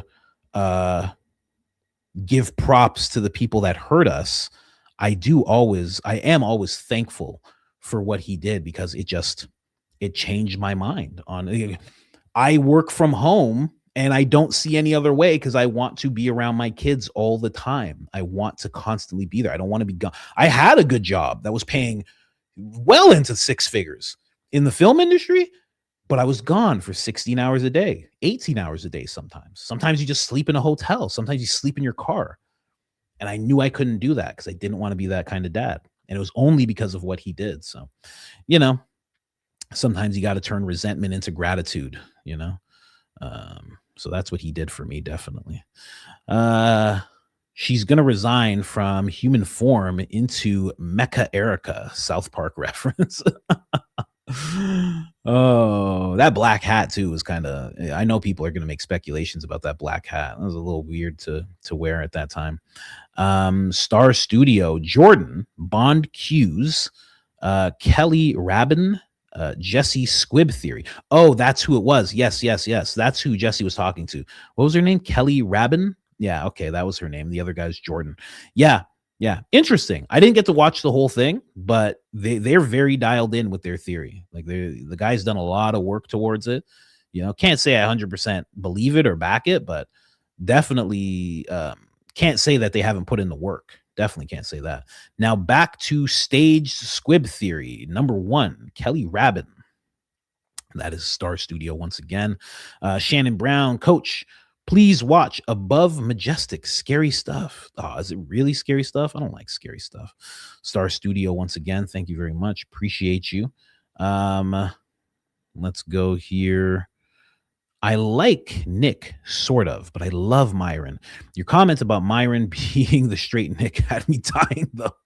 I didn't say that. Listen, that was somebody else in the I was just reading the comment. I didn't say that. I didn't say that. Everyone's straight as far as I know. As far as I know, everybody involved in that comment is straight. I don't know. That's funny. I'm an enigma. Love you. Myron and Candace don't have to agree to like people. Yeah, that's what I see too. Because I do watch when he does his thing. I have watched them, and I find it interesting because a lot of people don't like him, but they're the ones that show up, and they're showing up because they can actually have a conversation with someone that they intensely disagree with. Again, he's the only one putting out this Charlie Kirk type of vibe when it comes to sitting in front of young people. He's the only one doing it, you know? And he's doing a pretty good job. Like, he gets a little belligerent at times, but he makes good points, you know, at times. So shout out to him. Shout out to that guy. Myron. and Nick is like a comedian. Nick's literally like a comedian. Like, there's something like, you know, obviously, you know, team Nick or team Candace all day. But some of the things he says when he's talking about Candace is hilarious. Like, there was one video where he's talking about, he's like, me and Candace are going to make up one day. And, you know, I'm just going to get her some fried chicken. I'm going to get her some Kentucky Fried Chicken. And we're just going to sit down and eat. And we're just going to make up. And I'm just like, what does this guy say? This guy's crazy. He's interesting. Very interesting. But there are some questions to be asked. People thought that Nick and Candace were in Rome together, devising some kind of plan. I would love to know what that plan was. You should check out Trial Update, Erica Kirk tricked by the judge. I do have to look into that. You're right. I watched it and I was supposed to talk about it on Monday and I didn't. You're 100% right. Thank you for reminding me as well. Poker, if you can't find the fish, you are it. Are you talking about goldfish or poker? Or is there, you know, which game are you talking about? If you can't find the fish, you're it. That's true. Wait, Myron is straight? Didn't he have a fake girlfriend until he was seen on video with her boyfriend? I have no idea. I don't know about that whole thing. I don't follow those guys that close to know, but that is very funny. That is very, very funny. You're talking about Benny Johnson type vibes, I guess. Slinky 2021, Jimmy Dore said Tyler Robinson, in addition to hearing that he assembled and disassembled the gun on the roof, also assembled some IKEA furniture while he was up there. Priceless. That is amazing. That is amazing. That is so funny. That is so funny. It's gonna be a great loss when Jimmy goes one day, man. That's gonna be a great loss to commentary, to comedy. I mean, he is a gem. He is a gem. I always call him. He's like my digital grandfather. That's what he's like. What is this? Enustart 33. Oh gosh, guys, watch out. Coach, how do you feel about the NFL, ESPN, etc., avoiding the EN mess? What's EN? What is the EN mess? What is the EN mess? Or sorry, NE mess. What is the NE mess? I don't know what that is. I don't know what that is, man. You gotta tell me. Does anybody know what that is? I have no clue what that is. The NE mess. New England? I don't know. I have no idea. You gotta let me know what you mean. I want prison for the DC swamp under the ballroom. Oh, I want a prison. That's funny. Alpha jerk. That's funny. Don't think it's gonna happen though. Search the Bollock Temple. I did. Oh, Phil, you're the one that told me. Phil Miller. Thank you very much for telling me about that. That's an interesting rabbit hole to go down. Very interesting rabbit hole. Thank you very much for that. Because it seems like what's being built is pretty similar to that. Very interesting. You should all squad up for a Netflix doc, season 1 before the trial, 2 after, called Doodaloo Nana Boo Boo Bull Butter. That's so funny. D Money Soy Broke. Okay. Yeah, that would be cool. Netflix special. Yeah, we'll just get one. We'll just be like, Netflix, we know you've been waiting. How much you got? 20, 30 million? Come on, give it to us. We'll make you something nice. Yeah. I'm sure that's how that will go. Someone's like screaming, who's Myron? Look him up. Write in the name Myron. Write in Myron to X and you'll see who Myron is. Dino Perry, 87. It's called Bull. Yes, exactly. I looked it up. The Temple of Saturn moved to Berlin from, what is this? Pergamon. Christ called Pergamon the seat of Satan in Revelation. Really? I feel like I just saw something about that. I thought that place was the seat of Satan. I thought that place was in Philadelphia. I could be wrong. I swear I was just watching something where they talked about that. They could have been wrong too. I have a family emergency. See you all mañana. Please don't forget to hit the like button. Miss Chris Viz, I hope you're okay. Hope your family's doing okay. Hope everything's good when you see this. Hope you're back and just and everything is good. Prayers go out to you and your family. Definitely. Correct-ish English. Family came out and said they lied when they said MJ didn't SA them. Funny how MJ movie is supposed to make millions. Family is now suing. Interesting timing. Yeah, when you say the first part, they said they lied when they said MJ didn't SA them. Yeah, they've gone back and forth. At least one family's gone back and forth. They're like, he did. Then they're like, he didn't. Then they needed money, and then they said he did. It's very, very weird. And it's all interesting timing. If you look into the whole timeline of it, it's always interesting timing. JJ Rasta reference Newsmax. Someone has given the green light. They're changing the gameplay. X. Thanks for that kiss. Thank you. Always so sensual with the kisses, JJ Rasta. That is so funny. Yeah, it seems like it. I don't get it. I don't know what's going on. Why all of a sudden they're talking about it and they're really talking down the official narrative. I'm a happy boomer. I never for a sec believed Michael was guilty. I think what the industry did to him was disgusting. He didn't play, so he paid. Yeah. I think it's something along those lines too. Especially when you see how they've done so many people. Dave Chappelle, Mr. West, Amy Potter, moonwalk. Never looked like a man walking on the moon. Makes you wonder why he called it that. I don't know. I guess it's the moonwalk because it just looked like a lack of gravity when he did it. I would think, or it was just fake altogether, every time he did it, it was fake. And it was like a double entendre he was trying to put out there. Okay. Love your show. Thank you so much, Jill. Appreciate that. Let's see here. Why is she dressed like an ID? Talking about Erica, I assume. Why is she dressed like a soldier? I don't know. Maybe she just came from training camp, just fresh off of Fort Huachuca. Keith Tank, if you add the day and month, it's 33. If you add what day and month, it's 33. Today's day and month, it's 33. Is it 29? 4? It is. You're right. And it's Candace's birthday. And she just got confirmed by the Catholic Church. I don't know if you guys know that. She just got confirmed today, or at least this is when they're posting about it. What's up with her mouth? Reminds me of a cartoon. Who are you talking about? You talking about Erica, or are you talking about Dre? I think those are the only two ladies we've played today. Mystic Gypsy. Hey, so Erica, the 80s called and want its Janet Jackson Rhythm Nation outfit returned ASAP.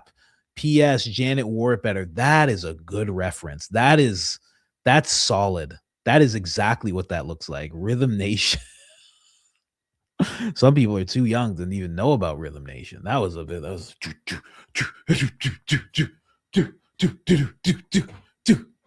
Oh, that was nuts. That was nuts. Back in the day, way back in the day with that one. Rain. I remember watching that on TV back when music videos were like the thing to watch on TV. I remember watching that. Rain Me. It's not Halloween yet. She's dressed like a sniper. She's just like a sniper. That's good too. That's good. You guys are coming with the heat today. Probably popping pills. TDS goes both ways. Star Studio once again. Team 6 Watch. Where is the same energy and anger for her husband's murder? Yeah. She's more angry at this than her husband's passing. She's holding more people accountable. Yeah, she's holding more people accountable for talking about it and questioning it than anything. And it is weird.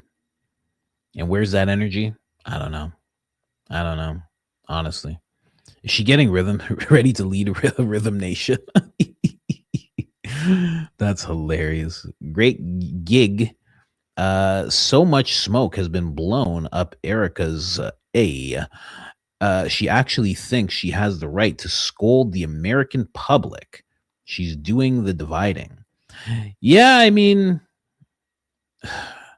it is interesting that this could have easily been avoided. Everything that's gone on, Barron talked about how it could have been avoided if she just didn't appear for 6 months and then she just popped up and said, okay, I've been fighting through a lot of tears and it's been hard, but I'm here and I'm trying to do what's right for my husband.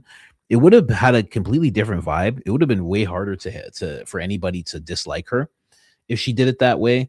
But also, you could look at the authorities, and if they just really put in the manpower, like if we didn't hear about Kash Patel blocking investigation into foreign ties, if the president just said more, if they didn't have that crazy WWE memorial, just if they could have done so many things different, and it would have had a unifying factor.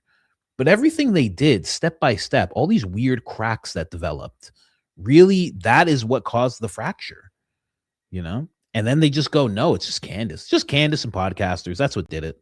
It's like, not really, man. You could have just looked into this more. You could have just really gave a damn and showed you gave a damn. Someone said IDF Barbie. Holy good God, guys. They keep blaming the left. It's the people that love Charlie that are asking questions. The left never followed him or cared about her or Charlie. That is 100% true. That is a good observation there. And it's true. It's very much true. It's the people that really, really cared about him the most. Yeah, I shouldn't say the most, family and, even wife. Yeah. But you know what I mean? It was people who really engaged with his content and have seen things like this happen before. And we're hoping that somebody wouldn't get away with it. Erica is now trying to send a Janet Jackson message with her outfit. Rhythm Nation. Yeah, 100%. Cassidy Evans never said a word about staying home. Yeah, isn't that interesting? I'm telling you, she didn't write it. She didn't write that speech. Why is she dressed like the fascist people in Peaky Blinders season 6? Or does she think she's on Janet Jackson? Everybody keeps saying Rhythm Nation. Oh, or does she think she's on Janet Jackson's Rhythm Nation tour? That is so funny. Everybody sees it. That's so funny. Where are the children? Yeah, give me straight, just gaudy, tacky, just kids playing in the background. Something. Give me holding a kid while you're talking at least once. I don't want to see the kids' faces. I don't want any of that. You know, you don't get to see my kids' face. I don't want any of that. But at least show me that they're around. But who are we? Who are we to suggest? Kim Iverson is top tier talent. Review the shorts. Thank you very much. What, her shorts? This is like her short form content. Third Eye Prophet, just like you, I saw the actions of my father, and instead of being like him, I told myself to be better. Shows you have real character, man. Thank you so much. I really appreciate that. At one point I was at a crossroads, right? And I remember I had re-met my dad because he like disappeared from all of our lives. From what I can see, talking to the other siblings, all of them report like this 8-year period where he just kind of disappeared. And I re-met him, and I was trying to quit. I used to smoke like almost 2 packs of cigarettes a day. I used to smoke a lot. And I re-met him, and we hung out. We went to a bar, had some drinks back when I was actually drinking. And he gave me some cigarettes and stuff. And I just came to this point where I was like, I'm looking at him, and, he's doing the best. He's a regular person. He's just doing what he can. It's not like he's a rich guy or something, but he's doing the best he can in his situation. And then I look at my mom, right? And my mom doesn't drink, doesn't smoke, wakes up at 4 a.m. every day, is in the gym by 4:30, works out, comes home at like 6:37, gets ready for work, goes to work, works for 10 hours, comes home, and raises 3 kids and just like makes it happen. And then started a company and made the company work. And, I just looked at both people and I said, I'm 50% of both of these people. So I actually do have an option. I'm like, I can become like him or I can become like her. And I was like, I should probably become like her. She seems like that seems to be the smarter choice. And I just started working towards that. Because she's a beast. She's a bodybuilder. She's funny. If you think I'm funny, that's where I get it from. I get it directly from her. She's hilarious. Absolutely hilarious. She's incredible. So I was just like, I think I'm just gonna be like her and just go for it. So yeah. I just started doing that. I just started copying her, So that's really where it's at for me. She is my example of character, and no complaining either. No complaining about having to raise the kids. No complaining about no child support from my father or from my brother's fathers. No complaining at all. Just 2 jobs, get it done. Don't complain. She used to deliver newspapers. She used to load us all up into some big, what an Astrovan is? You remember back in the day, they had Astrovans. She would load up a bunch of newspapers, load her 3 kids into the car and be driving through the city from like midnight until like 7 a.m. And we would sleep if we could. And we just sleep in the car while she delivered newspapers. If she went into a building, she'd have to wake us all up because she couldn't leave us by ourselves. And she'd drag us all into the building so she could deliver the newspapers and then load us back in, let us go to sleep. Like, it was, looking back, it's like, whew, like she was hustling. So gotta hustle. So you ever wonder why I work so hard? That's why. Let's keep going here.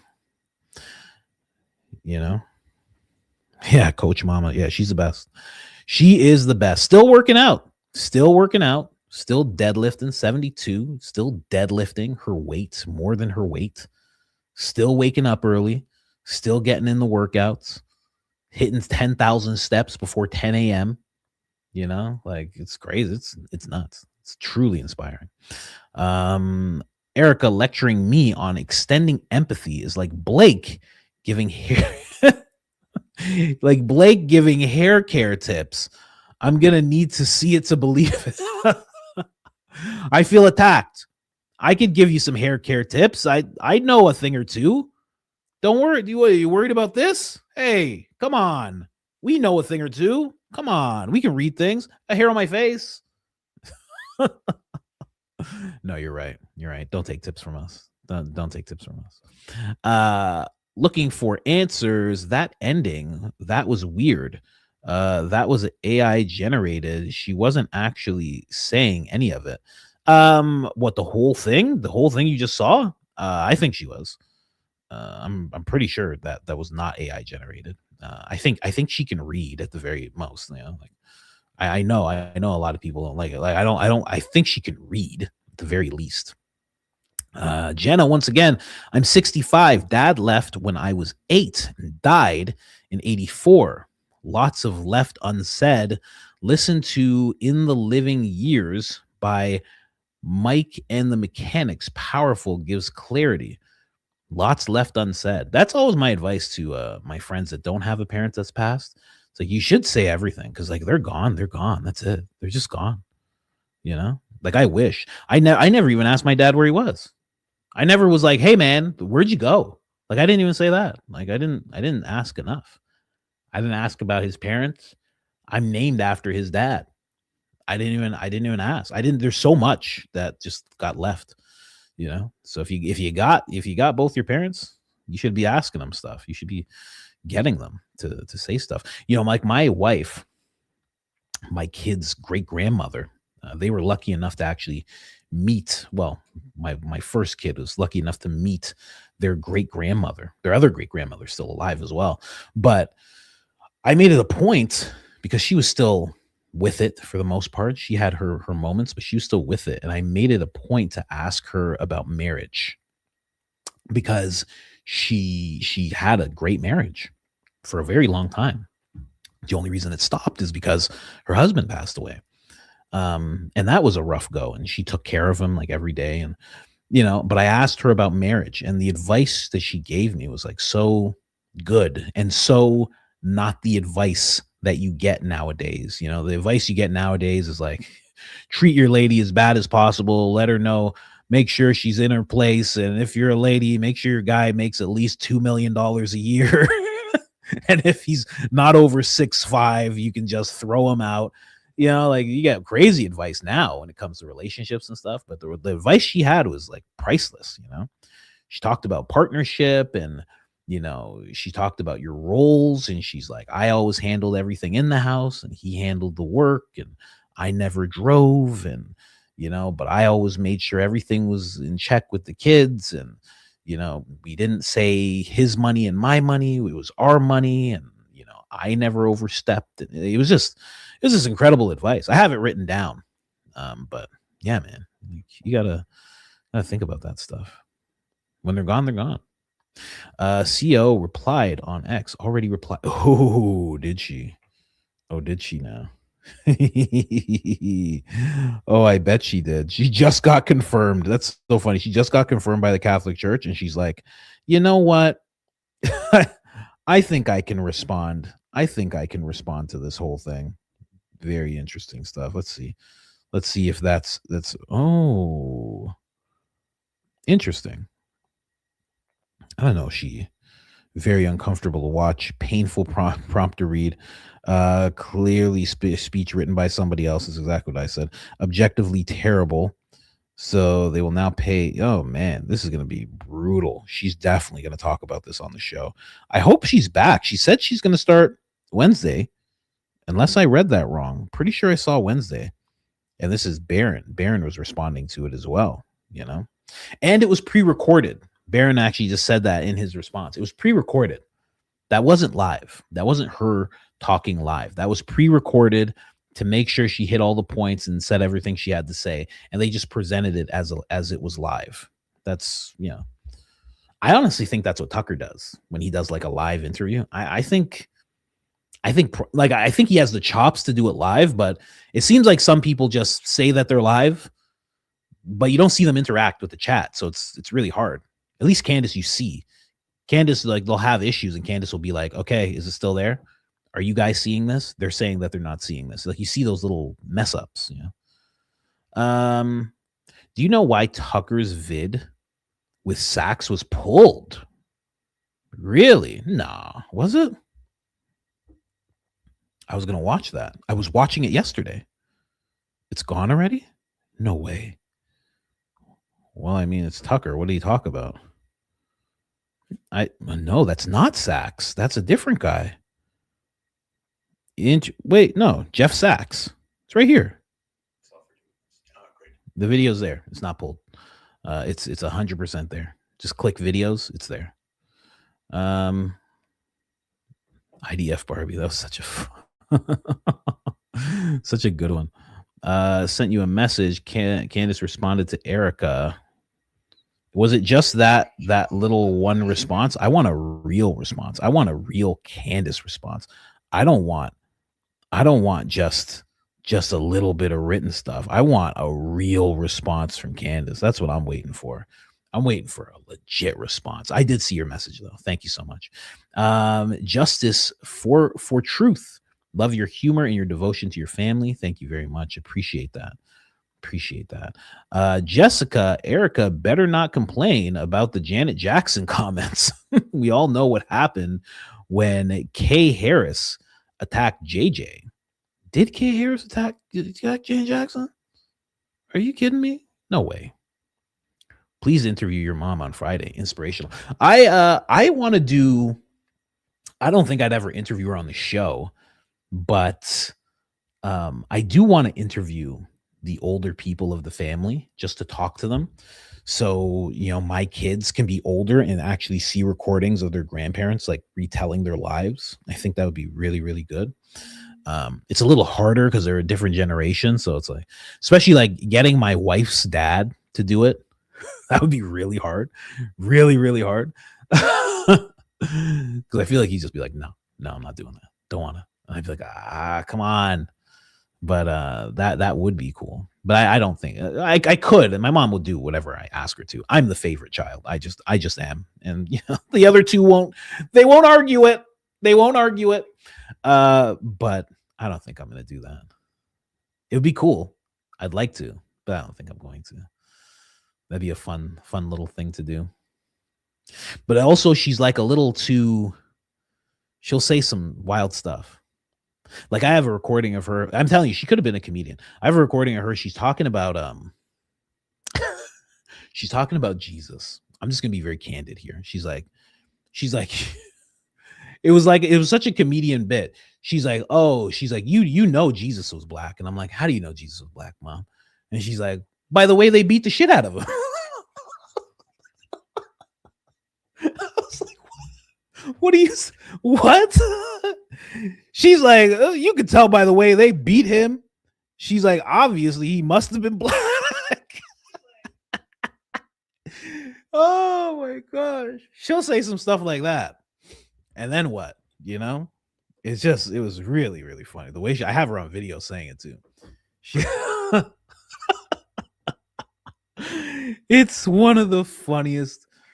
It was such a good lead up. She did a really good job of it. I was like, wow, that is actually so solid, I was like, that's a really good joke.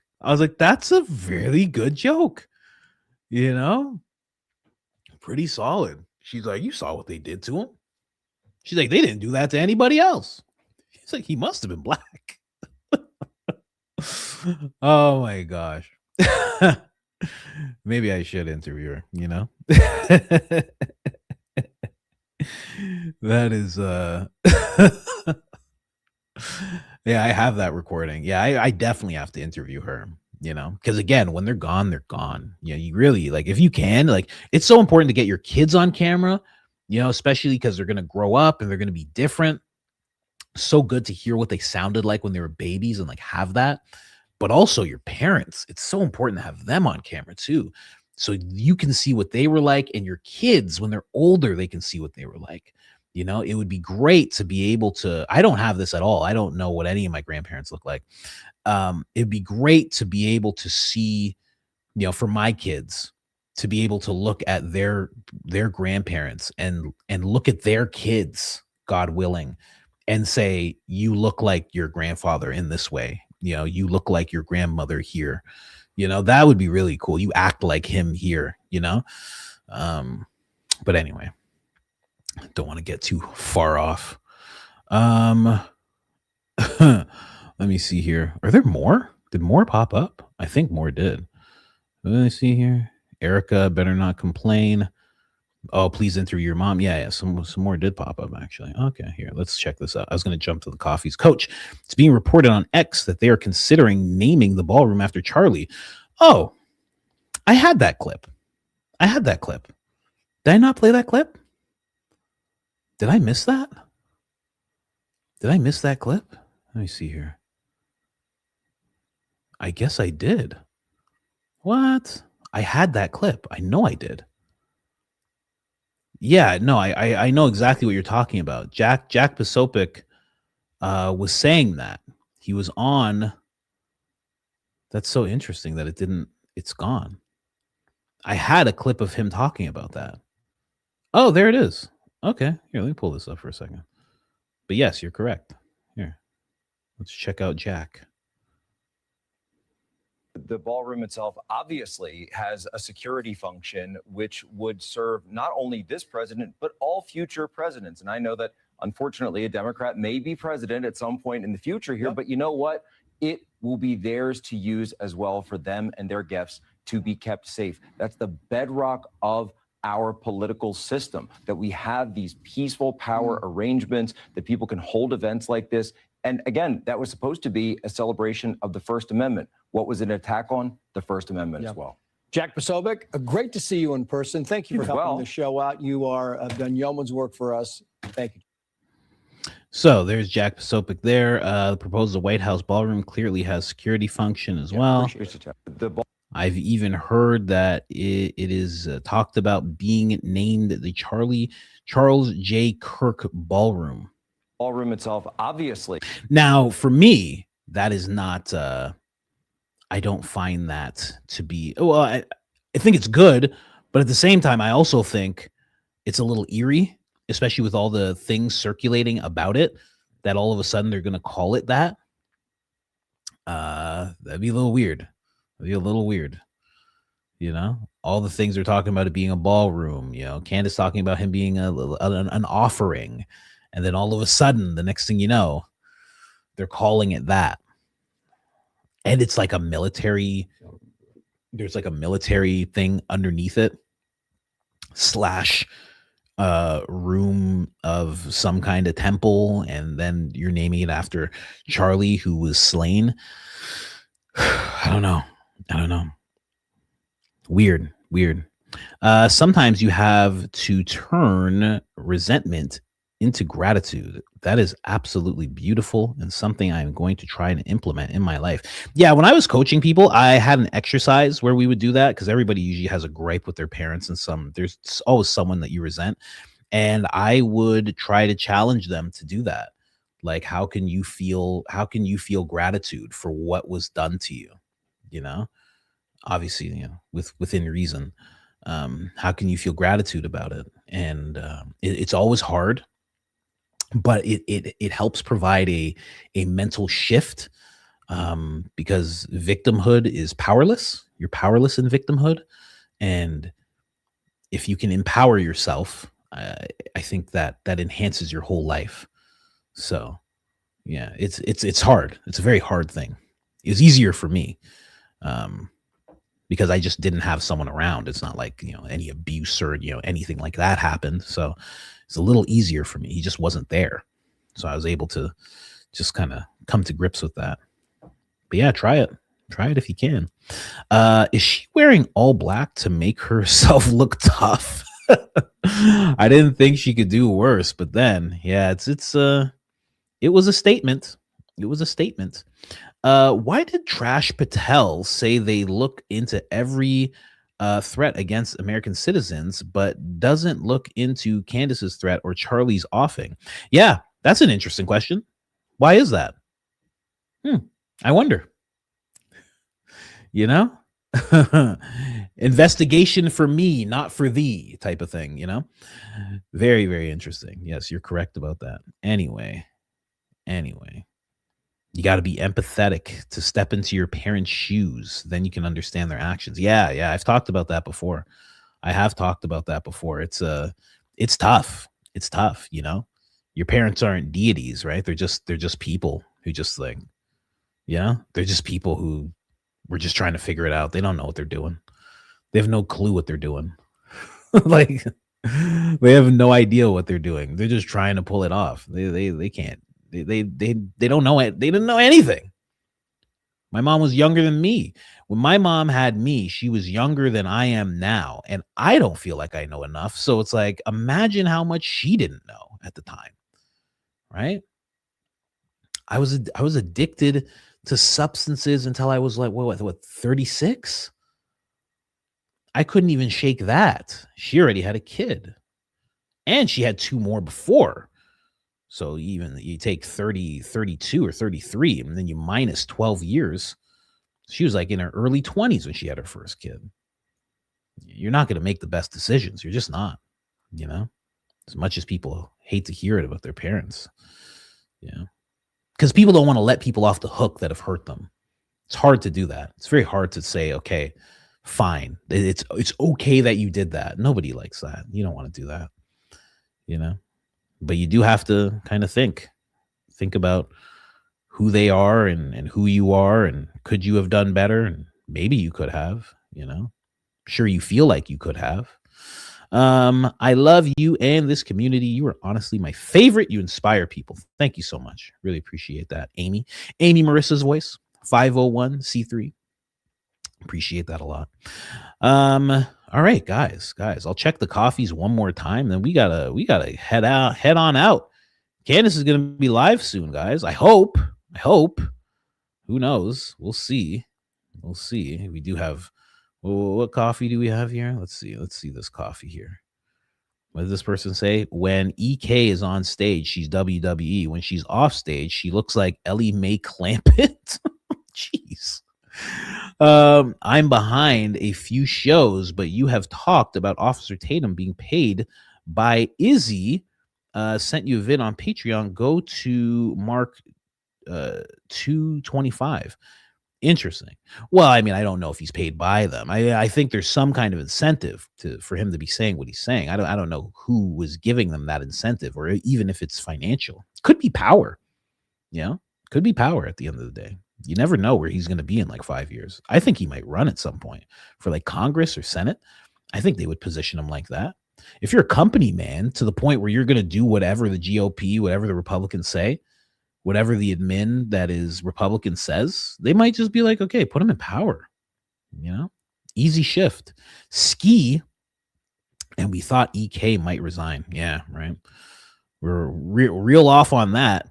My Sleep Pea story Reddit handle Zombabe 23. Title is Lucid Sleep. I gotta actually look at this. Lucid sleep paralysis, interdimensional being.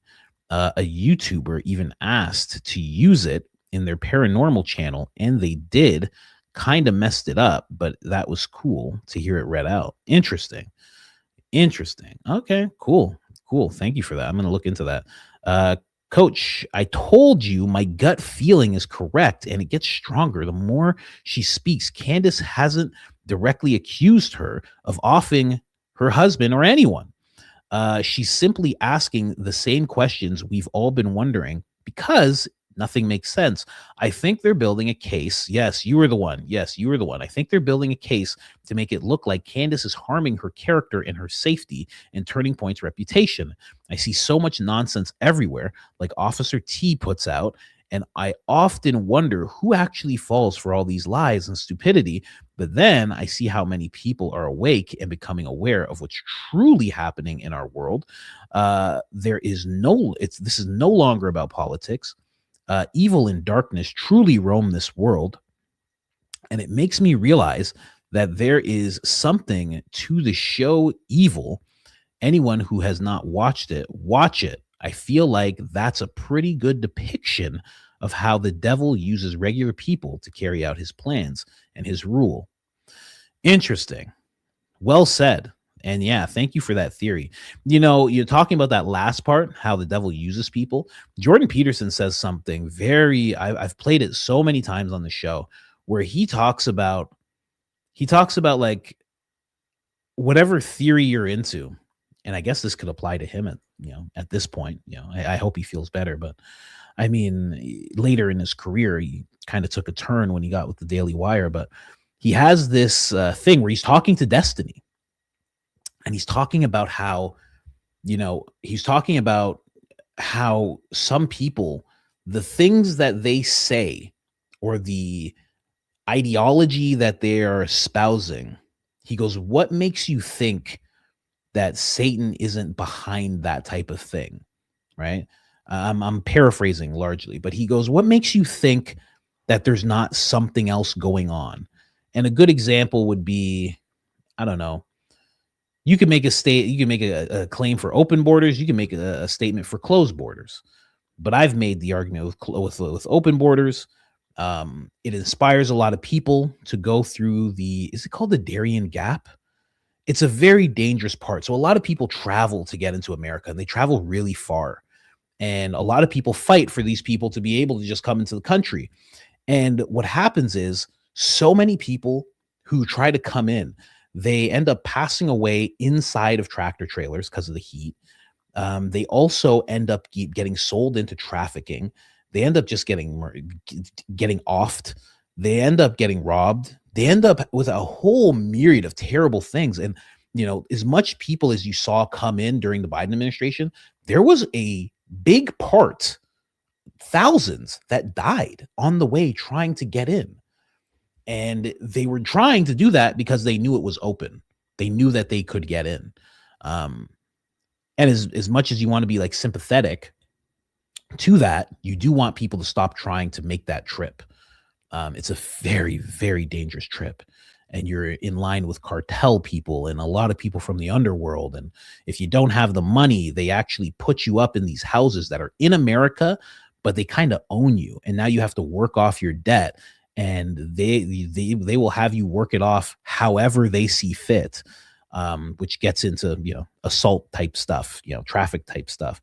And, it's just, you're trying to be compassionate and saying everybody should be able to come in whenever they want, but you don't realize the evil that's happening to so many people as they are living out your ideology. And I just use that one example, but there's many examples that you can use. It's interesting. It's interesting. It makes you just wonder. Like, sometimes the devil uses ideology, people, in a way that you couldn't possibly fathom. Anyway, I just wanted to leave you guys on a high note there. But yeah, we got to get going, guys. We got to get going. Candace hopefully goes live today.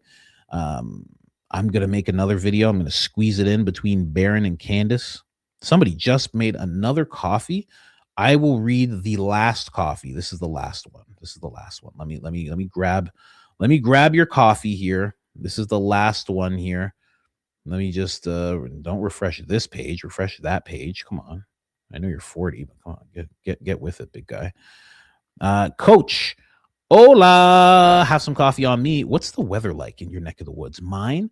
Well, it's a great day for a duck here in Ohio Valley. Christ is king. There's something going on in Ohio. I was informed. There's something pretty cool going on in Ohio. But yeah, it's great here. Obviously, it's amazing. Coach, my favorite bits of the daily show is your scenarios. They crack me up. Oh, somebody else. Okay, Michael had vitiligo. Everyone needs to watch the video, the making of. They don't really care about us. They tried to ban the video. He went to Brazil to make the video, and he had a Brazilian army that was wild. Everyone was scared for him. Ye could never. Candace must have hit a nerve last week. No, a blood vessel for Erica Kirk to leave the house. Yeah. I've heard about that. Of course, Michael had that. I know he had vitiligo. Is that how you say it? Vitiligo. I know that, but still, the way his vitiligo doesn't change your nose, and it doesn't make it so you have to change your nose. The way that he did a lot of things. It wasn't just his nose; it was his eyes. Like he did a whole bunch of stuff, and it just doesn't make sense. He was already a handsome guy. So it was weird. It was very, very weird. Like Joe Rogan has vitiligo. A lot of people don't know that. Joe Rogan has it. Yeah. If you look at his hands, it's why he has his arms tattooed. He actually has it. He has it all in his arms. And if you look at his hands, you can actually see it on his hands. He has the exact same thing. He just doesn't talk about it a lot, but he does. He has talked about it here and there. Anyways, guys, I got to get going. Thank you guys so much for being here. I do appreciate you guys. Always appreciate you guys. Love you guys. Thank you so much for stopping in. Thank you for talking to me. Thank you for listening to me go on my tangents. So is Joe actually white? Yeah, Joe has it's like a browning. He doesn't have like black spots, but it's like brown. It's like brown. If you look at his hands, watch a podcast and look directly at his hands, you can see it on his hands. He's talked about it quite a bit. Anyway. Okay. Little update from the wife there. And the wife is doing well, if you guys are wondering. She's doing very well. It's just like, she's very, very tired, like extremely tired. So she's doing good though. The baby's doing good. You know, both babies are doing good. But is your kid typing this? Yeah, my kid's typing it. No, it's just me. It's just me saying bye, guys. And I will see you guys tomorrow. I don't know who I'm going to have on the show on Friday. I wanted to tell you guys, but I don't actually know. So I'm going to make sure to figure that out. Hopefully today. And I'll let you guys know tomorrow. Hit me with some questions once we actually know. But other than that, get ready for Candace. I think get ready for Baron as well. I'm out of here.